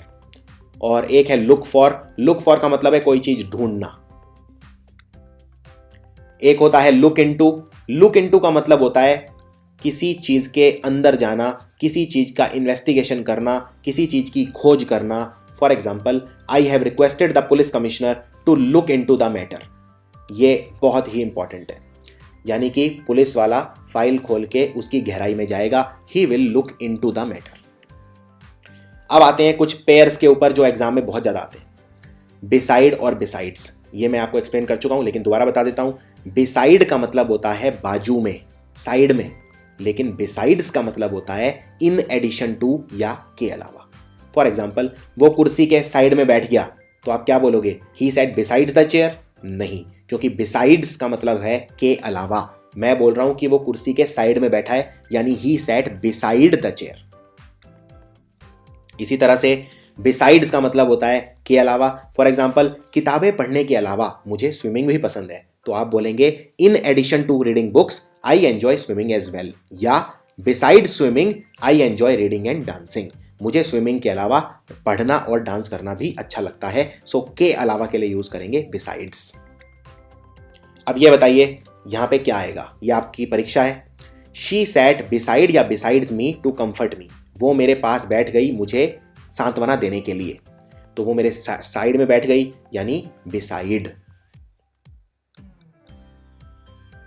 अब देखते हैं टिल, प्रेपोजिशन टिल। टिल का मतलब क्या होता है? टिल का मतलब होता है कोई एक्सटेंट ऑफ टाइम दिखाने के लिए, यानी कोई काम कब तक होगा। जैसे फॉर एग्जाम्पल अगर मैं बोलता हूं कि दुकान तो 6 बजे तक खुली रहेगी, so the office will remain open till 6। इसमें एक कॉमन मिस्टेक ये है, टिल की बजाय लोग टू लगा देते हैं। जैसे the office will remain open to 6, open to 6 नहीं, ओपन टिल 6। और जहां जहां आप टिल लगा सकते हैं वहां वहां आप अनटिल भी लगा सकते हैं। फॉर एग्जाम्पल अगर आपको बोलना है कि मैं आज रात 7 बजे तक खेलूंगा, तो आप बोल सकते हैं I will play until 7 PM या I will play till 7 PM। दोनों ठीक है, दोनों गलत नहीं है। फर्क सिर्फ स्पेलिंग में आता है। अनटिल में एक एल होता है सिर्फ, टिल में 2 एल होते हैं। अब देखते हैं एक बहुत इंपॉर्टेंट कंसेप्ट, अमंग और बिटवीन। ये हमेशा आता है और इसमें कई तरह की मिस्टेक लोग करते हैं। जनरली लोगों को लगता है कि बिटवीन 2 के लिए यूज होता है और अमंग 2 से ज्यादा के लिए यूज होता है। ये पूरी तरह से सत्य नहीं है। देखिए बिटवीन कहां यूज होता है। ये ठीक है कि अमंग 2 से ज्यादा के लिए यूज होता है 2 से कम के लिए यूज़ नहीं हो सकता, लेकिन बिटवीन 2 के लिए यूज़ होता है और 2 से ज़्यादा के लिए भी यूज़ होता है। ये है डिफरेंस। फ़र्क सिर्फ इतना है, बिटवीन के अंदर जो भी चीज़ें आप कंपेयर कर रहे हो उनकी पर्सनैलिटी होनी चाहिए, उनकी पहचान होनी चाहिए। चलिए पहले एक एग्जांपल देखते हैं, एक सिंपल सा। तुम्हें चाय और कॉफ़ी के बीच में चुनना है, तो क्या आप ये बोल सकते हैं you have to choose among tea and coffee? नहीं, क्योंकि टी और कॉफ़ी कितनी चीज़ें हैं? 2 के लिए तो सिर्फ बिटवीन ही यूज़ करूँगा। अमंग तो 2 से ज़्यादा के लिए यूज़ होता है, इसमें तो कोई शक नहीं है, तो इसमें अमंग की बजाय हो जाएगा बिटवीन। लेकिन अमंग 2 से ज़्यादा के लिए यूज़ होता है, ये बिल्कुल ठीक है, लेकिन बिटवीन 2 के लिए भी यूज़ होता है और 2 से ज़्यादा के लिए भी यूज़ होता है। अब देखते हैं डिफरेंस क्या है। बिटवीन के अंदर जो भी चीज़ें हैं उनकी पर्सनैलिटी होनी चाहिए। फॉर एग्जाम्पल आप ये वाला सेंटेंस देखिए, बताइए क्या आएगा। There are talks going on between Japan, America and India, यानी जापान, अमेरिका और इंडिया आपस में बातें कर रहे हैं। यहां पर 3 देश हैं, 2 नहीं है, 3 है, 2 से ज्यादा हैं, लेकिन फिर भी बिटवीन आएगा। क्यों? क्योंकि जापान, अमेरिका और इंडिया, इनकी अलग अलग नाम लिख के इनकी पहचान बताई गई है, इनकी पर्सनैलिटी है। लेकिन अब नीचे वाला देखिए, there are talks going on among the western countries, पश्चिमी देशों के बीच में वार्ता चल रही है, बातचीत चल रही है। यहां पर मैंने लिखा है वेस्टर्न कंट्रीज। ये वेस्टर्न कंट्रीज काफी सारे हैं, 2 से ज्यादा हैं, लेकिन इनकी कोई पहचान नहीं है। वेस्टर्न कंट्रीज में मुझे नहीं पता कौन कौन से कंट्री हैं, ना तो उनके नाम लिखे, ना उनकी पर्सनैलिटी है कोई, मुझे नहीं पता कौन से कंट्री हैं, यानी पर्सनैलिटी नहीं बताई, यानी अमंग। जब 2 से ज़्यादा में, याद रखिए 2 से ज़्यादा में अगर पर्सनैलिटी है तो बिटवीन, और पर्सनैलिटी नहीं है तो अमंग। चलिए एक एग्जाम्पल देखते हैं। 10 ड्रेसेस हैं जिनमें से मुझे चूज करनी पड़ेगी अपनी ड्रेस, तो आप क्या बोलोगे? I have to decide among the 10 dresses या I have to decide between the 10 dresses. अब ये 10 ड्रेस हैं, लेकिन मुझे नहीं पता ये 10 ड्रेस कौन कौन सी हैं, इनकी कोई पर्सनैलिटी नहीं है, यानी अमंग बिल्कुल ठीक है। इसी तरह से मुझे 4 अम्ब्रेला हैं, 4 अम्ब्रेला मुझे उनमें डिसाइड करना है कि कौन सा खरीदूं। 4 अम्ब्रेला कौन कौन से हैं? एक ब्लू अम्ब्रेला, एक ब्लैक अम्ब्रेला, एक लाल रंग का और एक क्रीम कलर का अम्ब्रेला है। अब यहाँ पे क्या बिटवीन आएगा या अमंग आएगा? ये चारों अम्ब्रेला अलग अलग करके मैंने लिखे हैं, blue umbrella, black umbrella, red umbrella और क्रीम अम्ब्रेला, यानी चारों छतरियाँ जो हैं, चारों की पर्सनैलिटी है, चारों अलग अलग करके मैंने बताई हैं। चारों की स्पेसिफिक कोई खास पहचान है कि ये वाला ब्लू अम्ब्रेला है, ये वाला ब्लैक अम्ब्रेला है, ये वाला रेड अम्ब्रेला है, यानी मैं यूज करूंगा बिटवीन। एक बात याद रखनी है आपको, चाहे मैं बिटवीन यूज करूं, चाहे मैं अमंग यूज करूं, ये दोनों काउंटेबल चीजों के लिए यूज होते हैं, जिन्हें हम गिन सकते हैं। फॉर एग्जाम्पल पिछले वाले सेंटेंस में जो छतरी है मैं उन्हें आराम से गिन सकता हूं, लेकिन अनकाउंटेबल नाउन्स के साथ मैं क्या करूंगा? अगर आप अनकाउंटेबल नाउन नहीं जानते तो पहले मेरा नाउन्स वाला वीडियो देखिए, अनकाउंटेबल नाउन को बहुत ही डिटेल में एक्सप्लेन किया है। अनकाउंटेबल नाउन वो नाउन है जिन्हें मैं गिन नहीं सकता। फॉर एग्जाम्पल नॉलेज, ज्ञान, क्या मैं ज्ञान को गिन सकता हूं? नहीं गिन सकता। तो अनकाउंटेबल नाउन वो नाउन होते हैं जिन्हें मैं गिन नहीं सकता, उनमें मैं यूज करता हूं अमिड। ना मैं बिटवीन यूज करूंगा, ना मैं अमंग यूज करूंगा, मैं यूज करूंगा अमिड। फॉर एग्जाम्पल चारों तरफ अफरा तफरी फैली हुई थी, लेकिन उस अफरा तफरी के बीच में भी थोड़ी सी शांति थी, तो आप बोलेंगे there is peace amid chaos. Chaos मतलब अफरा तफरी, पीस मतलब शांति, और शांति फैली हुई थी हर तरफ अफरा तफरी के बीच में, तो there is peace amid chaos. इसी तरह से हर तरफ नाकामी है, ना उम्मीद है, लेकिन उसके बीच में भी कुछ उम्मीद है। अब ये होप क्या है? होप अनकाउंटेबल नाउन है, आप उम्मीद को गिन नहीं सकते कि कितनी उम्मीद, और डेस्पेयर को भी गिन नहीं सकते। इसी तरह शांति को भी आप गिन नहीं सकते और अफरा तफरी को भी गिन नहीं सकते, यानी अनकाउंटेबल नाउन है ये सारे, इसलिए यूज करूंगा अमिड। इनमें मैं ये नहीं बोल सकता there is hope between despair, गलत है। इसी तरह से मैं ये भी नहीं बोल सकता there is hope among despair, वो भी गलत है। इसी तरह से there is peace among chaos, ये भी गलत है। सो अनकाउंटेबल नाउन में यूज करूंगा अमिड। अब देखते हैं ऑफ और ऑफ में क्या फर्क होता है। ऑफ और ऑफ, ऑफ तो मैं बता चुका हूं, ऑफ का मतलब होता है का, की या के, लेकिन जो ओ डबल एफ है ये दिखाता है अलगाव या सेपरेशन। जब 2 चीजें एक दूसरे से दूर होती हैं तो हम यूज करते हैं ऑफ। फॉर एग्जाम्पल उसने, उन्होंने, उसका हाथ काट डाला, दे कट ऑफ हर हैंड, क्योंकि ये शरीर है, शरीर से हाथ कट के अलग हो गया, अलग होने के सेंस में यूज करते हैं ऑफ। इसी तरह से he took off his head, the flight took off the runway, यानी जो फ्लाइट है एरोप्लेन वो रनवे से एकदम ऊपर उड़ गया, यानी रनवे के ऊपर प्लेन उड़ रहा था और ये ऊपर की तरफ उड़ गया यानी अलग हो गया, सो टुक ऑफ। अब देखते हैं ड्यूरिंग।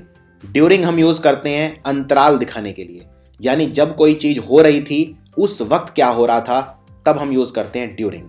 फॉर एग्जाम्पल, जब क्लास चल रही थी तो मैं सो रहा था, यानी क्लास यहां पे स्टार्ट हुई और यहां तक चली और इस दौरान मैं सो रहा था, तो ड्यूरिंग को बोलते हैं दौरान। सो आप बोलेंगे I slept during the class. अब कुछ इंपॉर्टेंट कंसेप्ट, ये शब्द हैं जिनके साथ प्रेपोजिशन टू यूज करते हैं, देन यूज नहीं करते, ये एक कॉमन गलती है। जैसे शब्द है प्रेफर, प्रेफरेबल और प्रेफर्ड, इनके साथ यूज करते हैं प्रेपोजिशन टू। फॉर एग्जाम्पल, आपके पास स्विमिंग है और रनिंग है, दो चीजें हैं, आप स्विमिंग करना ज्यादा प्रेफर करते हैं, तो आप क्या ये बोल सकते हैं I prefer swimming than running? नहीं, आप बोलेंगे I prefer swimming to running. Prefer, preferable और प्रेफर्ड शब्द के साथ हम यूज करते हैं टू, ना कि देन। एक और इंपॉर्टेंट कंसेप्ट बहुत कॉमन है, ऑलमोस्ट हर साल एग्जाम में क्वेश्चन आता है, इन स्पाइट ऑफ और डिस्पाइट। फर्क सिर्फ इतना है, दोनों का मतलब होता है बावजूद। हिंदी में बोलते हैं बावजूद। मान लीजिए अगर मुझे बोलना है कि इतनी मेहनत करने के बावजूद मैं पास नहीं हो पाया, तो मैं बोलूंगा इन spite of working very hard I failed in the exam, या फिर despite working very hard I failed in the exam. फर्क इतना है, इन स्पाइट के साथ लगता है ऑफ और डेस्पाइट के साथ ऑफ नहीं लगता। फॉर एग्जाम्पल, ये सेंटेंस देखिए, despite of bad weather he went to school, बुरे मौसम के बावजूद वो स्कूल गया। सो क्या ये सेंटेंस ठीक है? ये गलत है, क्योंकि इसमें डेस्पाइट के बाद ऑफ लगा दिया। इसको ठीक करने के दो तरीके हैं, डेस्पाइट को चेंज कर दो इन स्पाइट में, तो या तो आप बोलेंगे in spite of bad weather he went to school, या फिर बोलेंगे despite bad weather he went to school. Same difference है कंसिस्ट और कंप्राइज शब्दों में। जैसे फॉर एग्जाम्पल, कंसिस्ट और कंप्राइज दोनों का मतलब होता है किसी चीज में किसी चीज का होना। जैसे फॉर एग्जाम्पल, अगर एक बिल्डिंग है और बिल्डिंग में 3 कमरे हैं, तो मैं बोलूंगा दिस बिल्डिंग कंप्राइजेज 3 रूम्स, या this building consist of 3 rooms. तो कंप्राइज और कंसिस्ट में क्या फर्क है? फर्क सिर्फ इतना है, कंसिस्ट के बाद हमेशा लगता है ऑफ, कंप्राइज के बाद ऑफ नहीं लगता, बस सिर्फ इतना फर्क है। जैसे फॉर एग्जाम्पल, इस कक्षा में 20 बच्चे हैं, तो आप बोलेंगे the classroom comprises of 20 students. क्या ये ठीक है? नहीं, कंप्राइजेज के साथ ऑफ नहीं लगता। तो इसको ठीक करने के दो तरीके हैं, द क्लासरूम कंप्राइजेज 20 स्टूडेंट्स या the classroom consist of 20 students. Next है ऑन और ऑन टू। दोनों का मतलब ही होता है ऊपर, पर, लेकिन फर्क है। ऑन टू हम यूज करते हैं मोशन के लिए, जहां पे कोई चीज हिलती है, और ऑन हम यूज करते हैं स्टैटिक चीजों के लिए, रुकी हुई चीजों के लिए। फॉर एग्जाम्पल, अगर किताब टेबल के ऊपर रखी हुई है, तो यानी कि रखी है, मूव नहीं कर रही है, कोई भी इसमें मूवमेंट का भाव आ ही नहीं रहा है, यानी मैं यूज करूंगा ऑन, क्योंकि रुकी हुई है, स्टैटिक है। लेकिन अगर मुझे बोलना है कि वो पेड़ पे चढ़ गया, सो पेड़ पे चढ़ा यानी उसने मूवमेंट करी, उसने हरकत करी, वो चला, वो ऊपर की तरफ उसने मूवमेंट की, यानी मोशन का भाव आ रहा है, यानी he climbed on to the tree. यहां मैं ये नहीं बोलूंगा he climbed on to the tree, he climbed on to the tree. दूसरा, जहां जहां ऑन टू लग सकता है वहां वहां अपॉन भी लग सकता है, तो इसमें एक पॉसिबिलिटी ये भी है, ही क्लाइम्ड अपॉन द ट्री, ये भी गलत नहीं है। सेम डिफरेंस है इन और इनटू के बीच में। इनटू वहां लगता है जहां पे कोई हरकत होती है, मोशन होता है, मूवमेंट होता है, और इन लगता है स्टैटिक चीज के लिए। जैसे उसने चाबी कुएं में फेंक दी। अब उसने अगर चाबी कुएं में फेंक दी यानी उसने कोई मोशन किया, कोई हरकत करी, चाबी नीचे गई, उसमें मूवमेंट हुई, सो आप बोलेंगे he threw the key into the well. लेकिन अगर मैं बोलता हूं चाबी घर के अंदर रखी है, यानी वो बिल्कुल अंदर रखी है, कोई हिल नहीं रही है, बिल्कुल उसमें स्टैटिक है, कोई मूवमेंट नहीं हो रहा है, सो आप बोलेंगे the key is in the house. अगला डिफरेंस है इन और इनसाइड के बीच में। दोनों का ही मतलब होता है अंदर, लेकिन एक थोड़ा सा डिफरेंस है, और वो ये, इन हम यूज़ करते हैं जनरल सेंस में, लेकिन इनसाइड हम यूज़ करते हैं खास तौर पे तब कहने के लिए जब कोई सीमाएं होती है और उनके बीच में हमें रहना होता है, यानी बाउंड्रीज के बीच में जब हमें रहना होता है तब यूज़ करते हैं इनसाइड। फॉर एग्जाम्पल, अगर मैं बोलता हूं स्टैंड इन ए सर्कल, यानी सर्कल में खड़े हो जाओ, सो आप कैसे खड़े होंगे? ये सर्कल है और मान लीजिए आप 5 लोग हैं, तो आप ऐसे खड़े हो जाएंगे घेरा बना के, 1 2 3 4 5, सर्कल के बाउंड्रीज पे आप खड़े हो जाएंगे, यानी स्टैंड इन ए सर्कल, यानी सर्कल बना के खड़े हो जाओ, एक घेरा बना के खड़े हो जाओ। लेकिन अगर मैं बोलता हूं स्टैंड इनसाइड ए सर्कल, इसका मतलब ये है आप ये सर्कल है और आप यहां सर्कल की सीमाओं के बीच में खड़े हो जाएंगे, यानी आप सर्कल की सीमाओं के अंदर हैं, ऊपर नहीं है। So stand in a circle मतलब घेरा बना के खड़े हो जाओ, और स्टैंड इनसाइड ए सर्कल मतलब एक सर्कल के अंदर खड़े हो जाओ, एक सर्कल की सीमाओं के अंदर खड़े हो जाओ, बाउंड्रीज के अंदर खड़े हो जाओ। ये फर्क है इन और इनसाइड के बीच, वरना इन और इनसाइड जनरली सेम तौर पे यूज किए जाते हैं। फॉर एग्जाम्पल, अगर मान लीजिए कोई गेट पे खड़ा है, आप बोल सकते हैं कम इनसाइड, बिल्कुल ठीक है। आप कम इन भी बोल सकते हैं, दोनों ठीक है। अब देखते हैं डाई ऑफ और डाई फ्रॉम में क्या फर्क है। अगर आप किसी बीमारी से मरते हैं तो आप बोलेंगे डाई ऑफ, और अगर आप किसी कारण से मरते हैं, बीमारी से नहीं, तो आप बोलेंगे फ्रॉम। फॉर एग्जाम्पल, उसकी मृत्यु कैंसर से हो गई, कैंसर एक रोग होता है, so he died of cancer. लेकिन उसकी मृत्यु प्यास से हो गई, बेचारे को पानी नहीं मिला। अब यहाँ पे थर्स्ट क्या होती है? प्यास। प्यास कोई रोग नहीं है, आप बोलेंगे ही डाइड फ्रॉम थर्स्ट। सो दोनों में आपको डिफरेंस पता होना चाहिए। अगर मान लीजिए कोई डेंगू से मरता है तो आप बोलेंगे ही डाइड ऑफ डेंगू, क्योंकि डेंगू एक रोग है। इसी तरह से he died of malaria. Next देखते हैं अबाउट टू। अबाउट टू का मतलब जब कोई काम होने ही वाला है तो बोलते हैं अबाउट टू।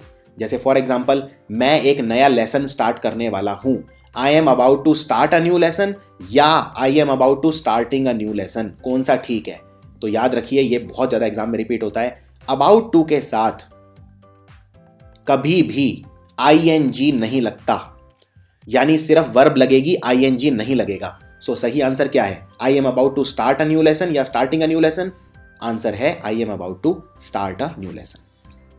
जैसे फॉर एग्जाम्पल, कोई नेता है और वो स्पीच देने वाला है, भाषण देने ही वाला है, तो मैं बोलूंगा he is about to deliver a speech. मैं ये नहीं बोलूंगा he is about to delivering a speech.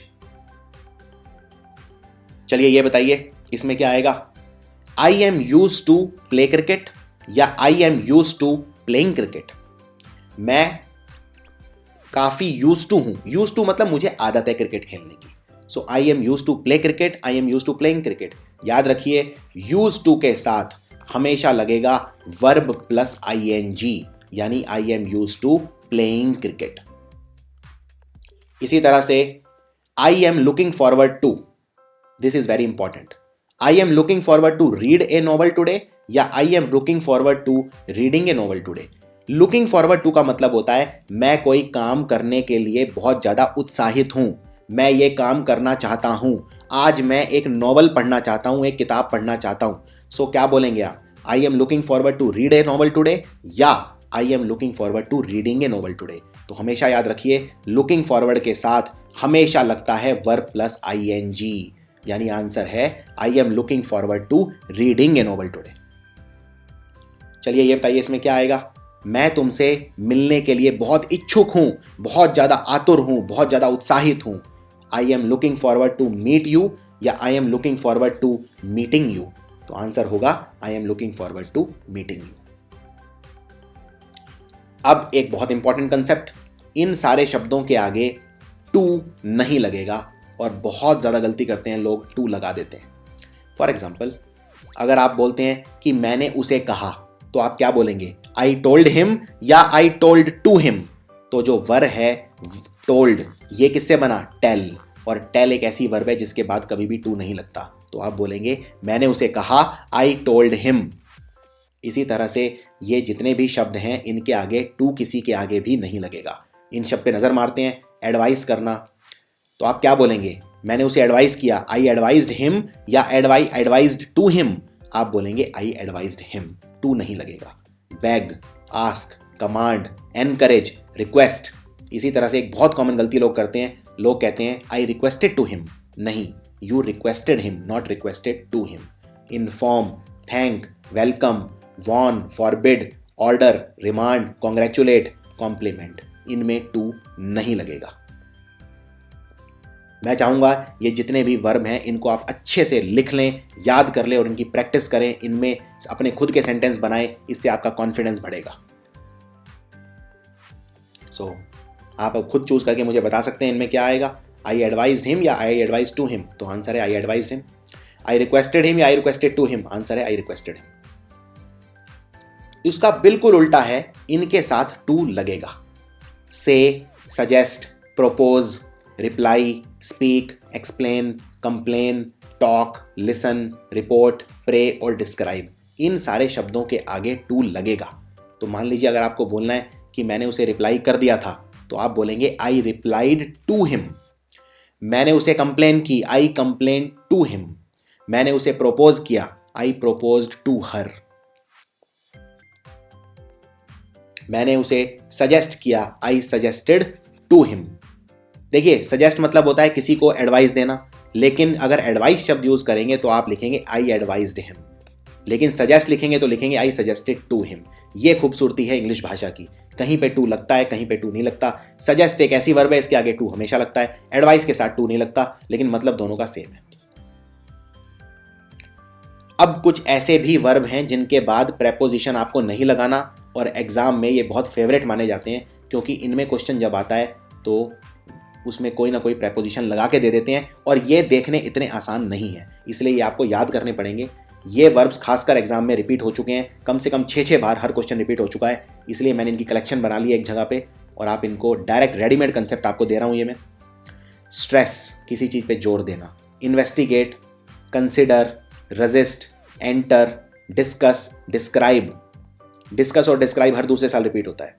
Order, tell, demand, attack, resemble, direct और ज्वाइन। इन वर्ब, इन क्रियाओं के साथ अगर ये शब्द मैं क्रिया की तरह यूज कर रहा हूं तो इनके साथ आप प्रेपोजिशन नहीं लगाओगे। फॉर एग्जाम्पल, ये सेंटेंस देखो, ही रिजेंबल विद हिज फादर, यानी वो अपने पिता से मिलता है, उसकी शक्ल मिलती है।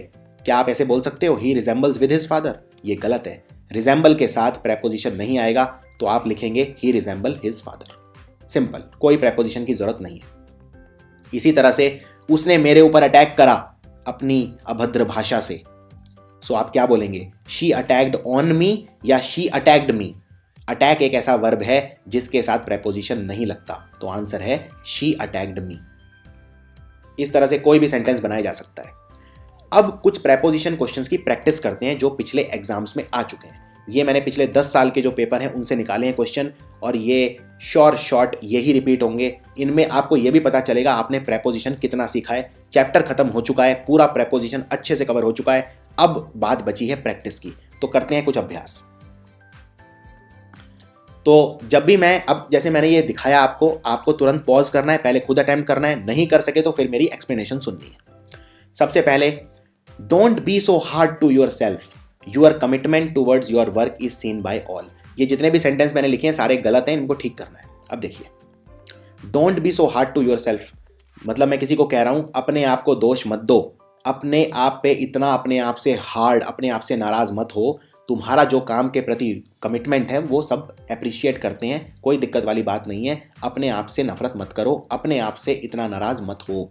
उसको हम बोलते हैं don't be so hard on yourself, ना कि don't be so hard to your self. So answer है don't be so hard on your self.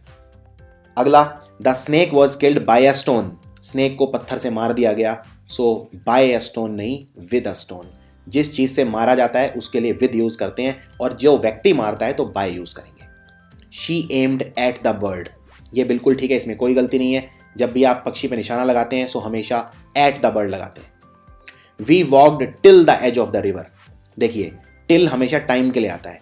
मैं बोल रहा हूं कि मैं नदी के किनारे तक गया, यानी मैं डिस्टेंस की बात कर रहा हूं, तो यहां पे टिल नहीं आएगा, यहां आएगा as far as. We walked as far as the edge of the river, यानी हम नदी के किनारे तक गए as far as. Next, guitar बजाने में मैं बहुत बुरा हूँ, एकदम होपलेस हूँ, एकदम नाउमीद हूँ। सो जब आप किसी चीज़ में अच्छे होते हैं, होपलेस होते हैं, बैड होते हैं, हमेशा किसी चीज़ पे होते हैं, हमेशा एट होते हैं। अगर आप गिटार बजाने में अच्छे हैं, you are good at guitar. अगर आप बैड हैं, you are bad at guitar. आप होपलेस हैं, you are hopeless at guitar. अगला सवाल, he was very good with my brother Ankit when he had visited us during the holidays. वो मेरे भाई अंकित से उसने बहुत अच्छा बर्ताव किया जब वो छुट्टियों में हमसे मिलने आया था। देखिए, जब भी आप किसी पर्सन से बहुत अच्छे होते हैं, you are always good to a person, not with a person. तो यहाँ पे विद गलत है, यहाँ पे आप लिखेंगे वो पर्सन मेरे भाई से बहुत अच्छा था। He was very good to my brother Ankit, ना कि विद माई ब्रदर अंकित। मान लीजिए आप किसी पर्सन को बोलते हैं कि प्लीज मुझसे अच्छा बर्ताव कीजिए, सो आप बोलेंगे please be good to me. आप ये नहीं बोलेंगे please be good with me, आप बोलेंगे please be nice to me, please be good to me. तो गुड, नाइस इन सब के साथ लगता है टू, ना कि विद। अगला सवाल, अगर आप अपने काम में बिजी हो तो मैं आपको बाद में कॉल कर लेता हूं। If you are busy in your work then I can call you later. क्या गलती है इसमें? आज जब भी आप काम में बिजी होते हैं तो आप हमेशा बोलते हैं busy with the work, not busy in the work. So आप बोलेंगे if you are busy with your work then I can call you later. You are always busy with something. इसी तरह से मेरी घड़ी में 2:30 बजे हैं। It is 2:30 in my watch. Watch मतलब घड़ी। वॉच और क्लॉक में यह फर्क होता है, वॉच होती है कलाई पे पहनने वाली घड़ी और क्लॉक होती है दीवार घड़ी, वॉच होती है कलाई पे पहनने वाली घड़ी। अब आप इसमें बोल रहे हैं कलाई की घड़ी में 2:30 बजे हैं। याद रखिए, जब भी आप बोलते हैं घड़ी में टाइम हुआ है, हमेशा आप यूज़ करते हैं बाय माई वॉच, ना कि इन माई वॉच। सो इसको आप बोलेंगे it is 2:30 bye my watch. अगला सवाल, अर्थ का जो वातावरण है उसमें 3 लेयर होते हैं। तो आप जानते हैं ट्रोपोस्फियर, स्ट्रेटोस्फियर, ये सब लेयर होते हैं। So earth's atmosphere comprises of 3 layers. Comprises के साथ कभी भी ऑफ नहीं लगता है, तो इसमें गलती क्या है? ऑफ लगा दिया है।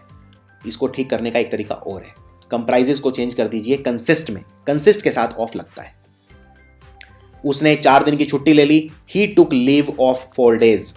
इसमें गलती यह है, जब भी आप कितने दिन की छुट्टी लेते हैं तो ऑफ नहीं लेते, हमेशा फॉर लेते हैं। कोई भी काम करने का जो रीजन होता है वो उसमें फॉर यूज होता है। So he took leave for 4 days।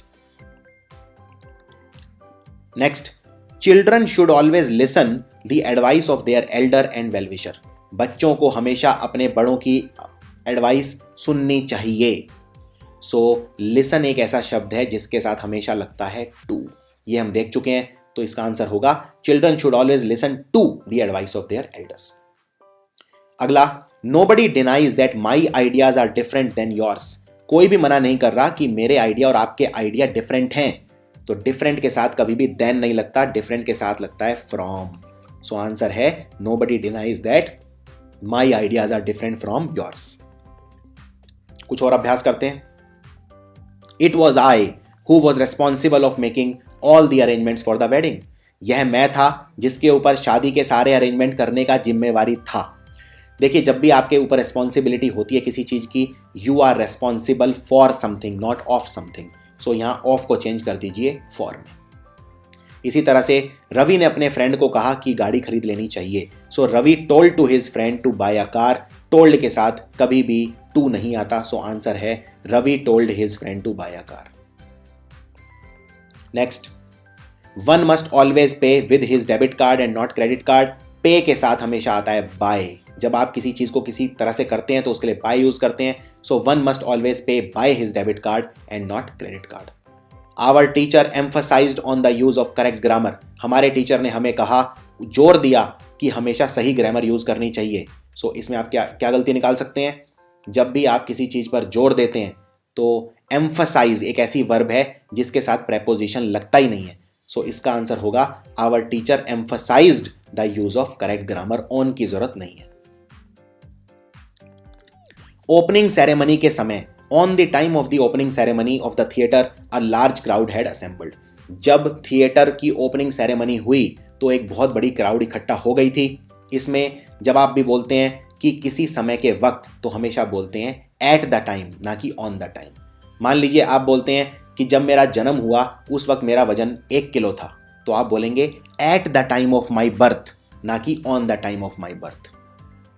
अगला सवाल, the decline of his moral values has caused a lot of pain to his parents. उसके जो संस्कार हैं उनमें कमी आ गई है, इस वजह से उसके माता पिता को बहुत ज़्यादा दुख हो रहा है। तो डिक्लाइन के साथ कभी भी ऑफ नहीं लगता है, डिक्लाइन के साथ लगता है in. There is always a decline या rise in something. Decline in his moral values has caused a lot of pain to his parents.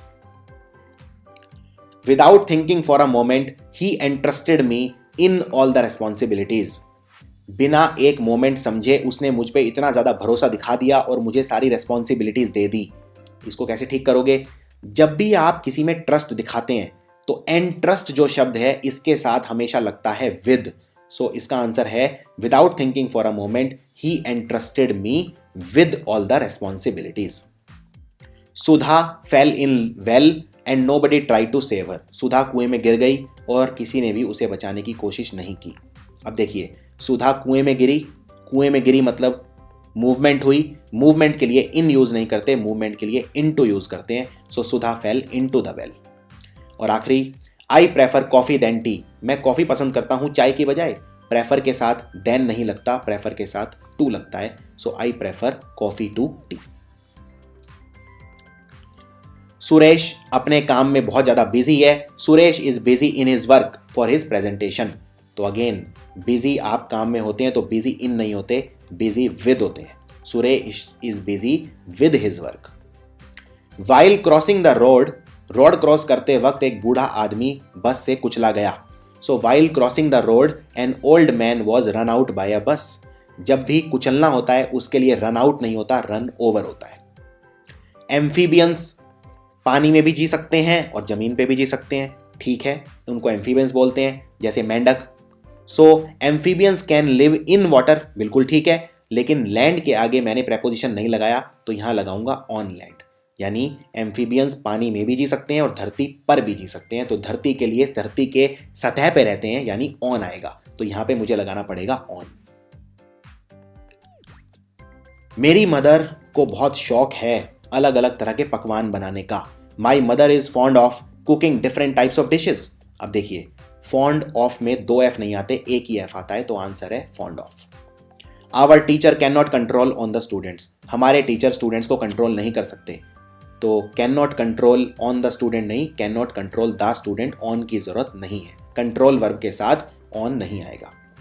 The lawyer has been waiting for the prisoner since 2 hours. Lawyer कैदी का इंतजार कर रहा है 2 घंटे से। अब मैंने काउंट कर लिया है कितने घंटे हैं, 2, तो सिंस नहीं आएगा, 4 आएगा। Mister Sharma has a great affection to his family. Mister Sharma अपने परिवार से बहुत प्यार करते हैं। अफेक्शन के साथ टू नहीं आता, अफेक्शन के साथ आता है for. So mister Sharma has great affection for his family. There appears to be very little understanding among the 2 brother. दोनों भाइयों के बीच में बहुत कम अंडरस्टैंडिंग है। 2 भाई हैं, 2 के लिए अमंग नहीं आएगा, 2 के लिए आएगा बिटवीन। तो आप बोलेंगे there appear to be very little understanding between the 2 brothers. She was angry on me because I had not invited her to party. वो मुझसे गुस्सा थी क्योंकि मैंने उसे पार्टी में इन्वाइट नहीं किया था। जब भी आप किसी से गुस्सा होते हैं आप एंग्री ऑन नहीं होते, एंग्री विद होते हैं। So she was angry with me, ना कि ऑन मी। ये एक बहुत कॉमन एरर है। He got a prestigious job though he was not worthy for it. उसे बहुत सम्मानित जॉब मिल गया जबकि वो उसके लायक नहीं था। तो जब भी आप वर्ड यूज करते हैं वर्दी, वर्दी मतलब लायक होना, आप किसी भी चीज के वर्दी फॉर नहीं होते, वर्दी ऑफ होते हैं। तो फॉर एग्जाम्पल अगर मैं बोलता हूं मैं आपके आशीर्वाद के लायक नहीं हूं, तो आप बोलेंगे I am not worthy of your blessings, ना कि worthy for. He described about the incident in a very interesting way. Describe, उसने एक घटना का जिक्र किया बहुत ही इंटरेस्टिंग तरीके से। सो ही डिस्क्राइब, डिस्क्राइब शब्द के साथ प्रेपोजिशन लगता ही नहीं है डिस्क्राइब वर्ड के साथ, तो आप लिखेंगे ही described the incident in a very interesting way. About की जरूरत ही नहीं है। इसके लिए आप स्लाइड देख सकते हैं जिसमें मैंने सारे वर्ब बताए हैं जिनके साथ प्रेपोजिशन नहीं लगता। मेरे पिताजी बिजनेस करते हैं क्लोथ्स का। सो इसको बोलते हैं my father deal with clothes. याद रखिए जब भी डील यूज करते हैं तो विद यूज नहीं करते, डील के साथ हमेशा इन यूज करते हैं। आप बोलेंगे my father deals in clothes. Despite of working very hard he still failed, इतनी मेहनत करने के बाद भी वो फेल हो गया। डेस्पाइट के साथ कभी भी ऑफ नहीं लगता है, सो ऑफ काट दीजिए। अगर आपको ऑफ लगाना है तो डेस्पाइट को चेंज कर दीजिए इन स्पाइट में। Ashok married with Rekha last month, Ashok ने रेखा से पिछले महीने शादी की। इसमें विद की जरूरत ही नहीं है, इसमें सिंपल है अशोक मैरिड रेखा लास्ट मंथ। लेकिन इसमें एक अटेंशन, अगर मैरिड से पहले गॉट शब्द लग गया तो फिर आंसर चेंज हो जाएगा। फॉर एग्जाम्पल अब इस सेंटेंस को देखिए, क्या ये ठीक है? Ashok got married with Rekha last month, इसमें मैं विद नहीं हटा सकता, लेकिन जब आप किसी से शादी करते हैं you don't get married with a person, you get married to a person. तो इसका आंसर है Ashok got married to Rekha last month. Next है उसे मॉनसून सेशन अटेंड करने से बैन कर दिया गया। ही वॉज डिबार्ड, डिबार्ड मतलब किसी को बैन कर देना, किसी को आने से रोकना। So he was debarred to attend the monsoon session, ये गलत है। देखिए डिबार्ड का इस्तेमाल कैसे करते हैं, डिबार्ड के साथ हम लगाते हैं फ्रॉम और वर्ब प्लस ING। ये एक टिपिकल क्वेश्चन है एग्जाम का। तो इसमें आप लिखेंगे he was debarred to attend, नहीं, he was debarred from attending the monsoon session. इसी तरह से बिल्कुल मिलता जुलता है he should refrain to associate himself with any party, उसे अपने आप को किसी भी पार्टी से जोड़ने से बचना चाहिए। रिफ्रेन का मतलब है किसी चीज से बचना। रिफ्रेन के साथ भी हम यूज करते हैं from plus verb ING form. तो इसमें आप टू एसोसिएट की बजाय लिखेंगे ही should refrain from associating himself with any party. अगला है हमें इंतजार करना पड़ेगा अपने रिजल्ट का, क्योंकि मैनेजर स्ट्राइक पे हैं। So we will have to await for the result as the manager is on strike. ये बिल्कुल गलत है। क्यों? क्योंकि अंग्रेजी में दो शब्द होते हैं, एक होता है वेट और दूसरा होता है अवेट।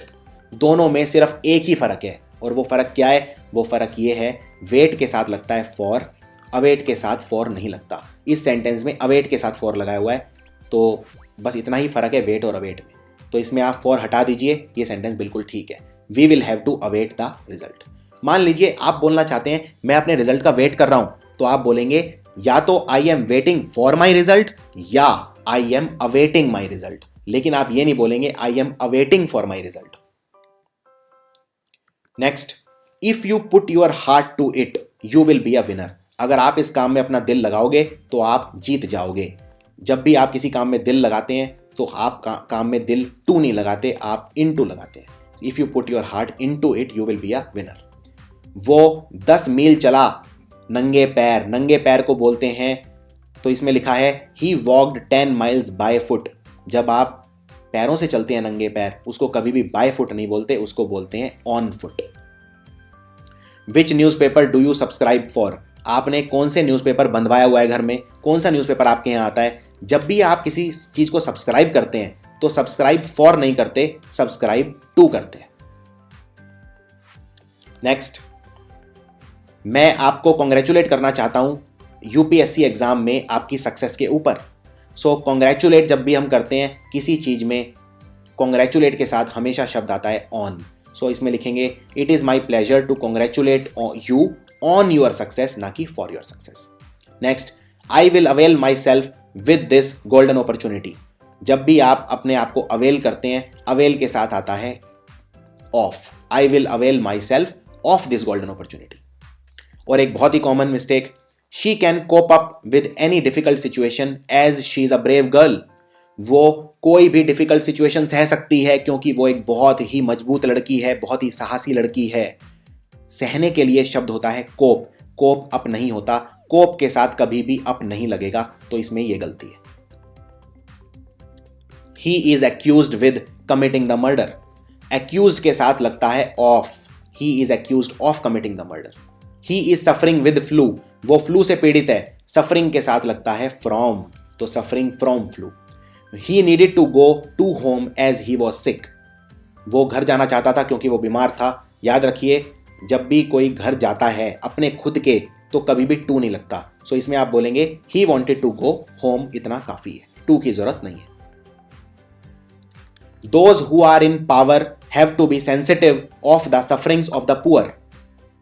यानी कि वो लोग जो ऊंचे राजपद पर बैठे हैं, सिंहासन पर बैठे हैं, सत्ता के गलियारों में बैठे हैं, उनको गरीब लोगों का दुख समझना चाहिए, उन्हें सेंसिटिव होना चाहिए।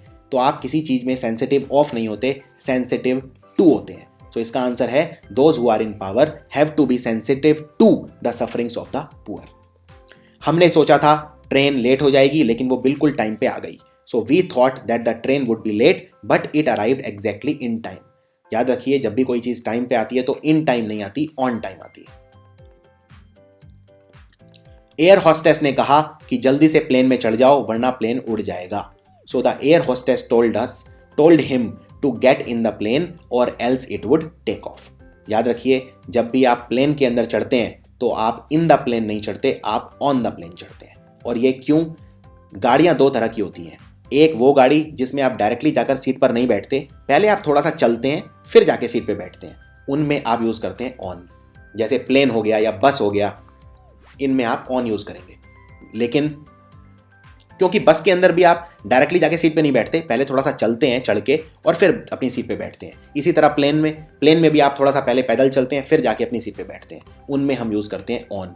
लेकिन उन गाड़ियों में जिनमें हम सीधा दरवाज़ा खोलते हैं और जाके सीट पे बैठ जाते हैं, जैसे कोई भी नॉर्मल गाड़ी होती है, उसमें हम यूज़ करते हैं इन। सो अगर मान लीजिए आप गाड़ी के दरवाजे पे खड़े हैं और आप अपने दोस्त को बोल रहे हैं कि गाड़ी में जल्दी बैठ जाओ, तो आप बोलेंगे gate in the car.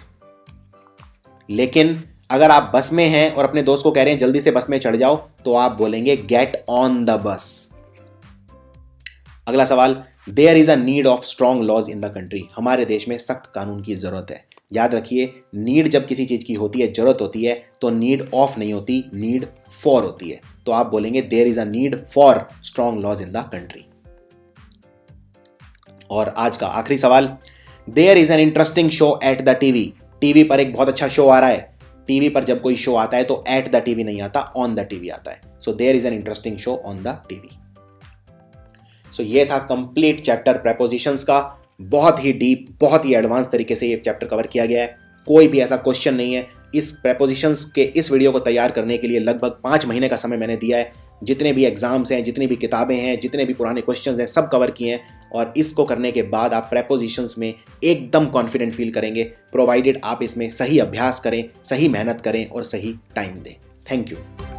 Okay friends, ये वीडियो आपको कैसी लगी कमेंट सेक्शन में ज़रूर बताएं।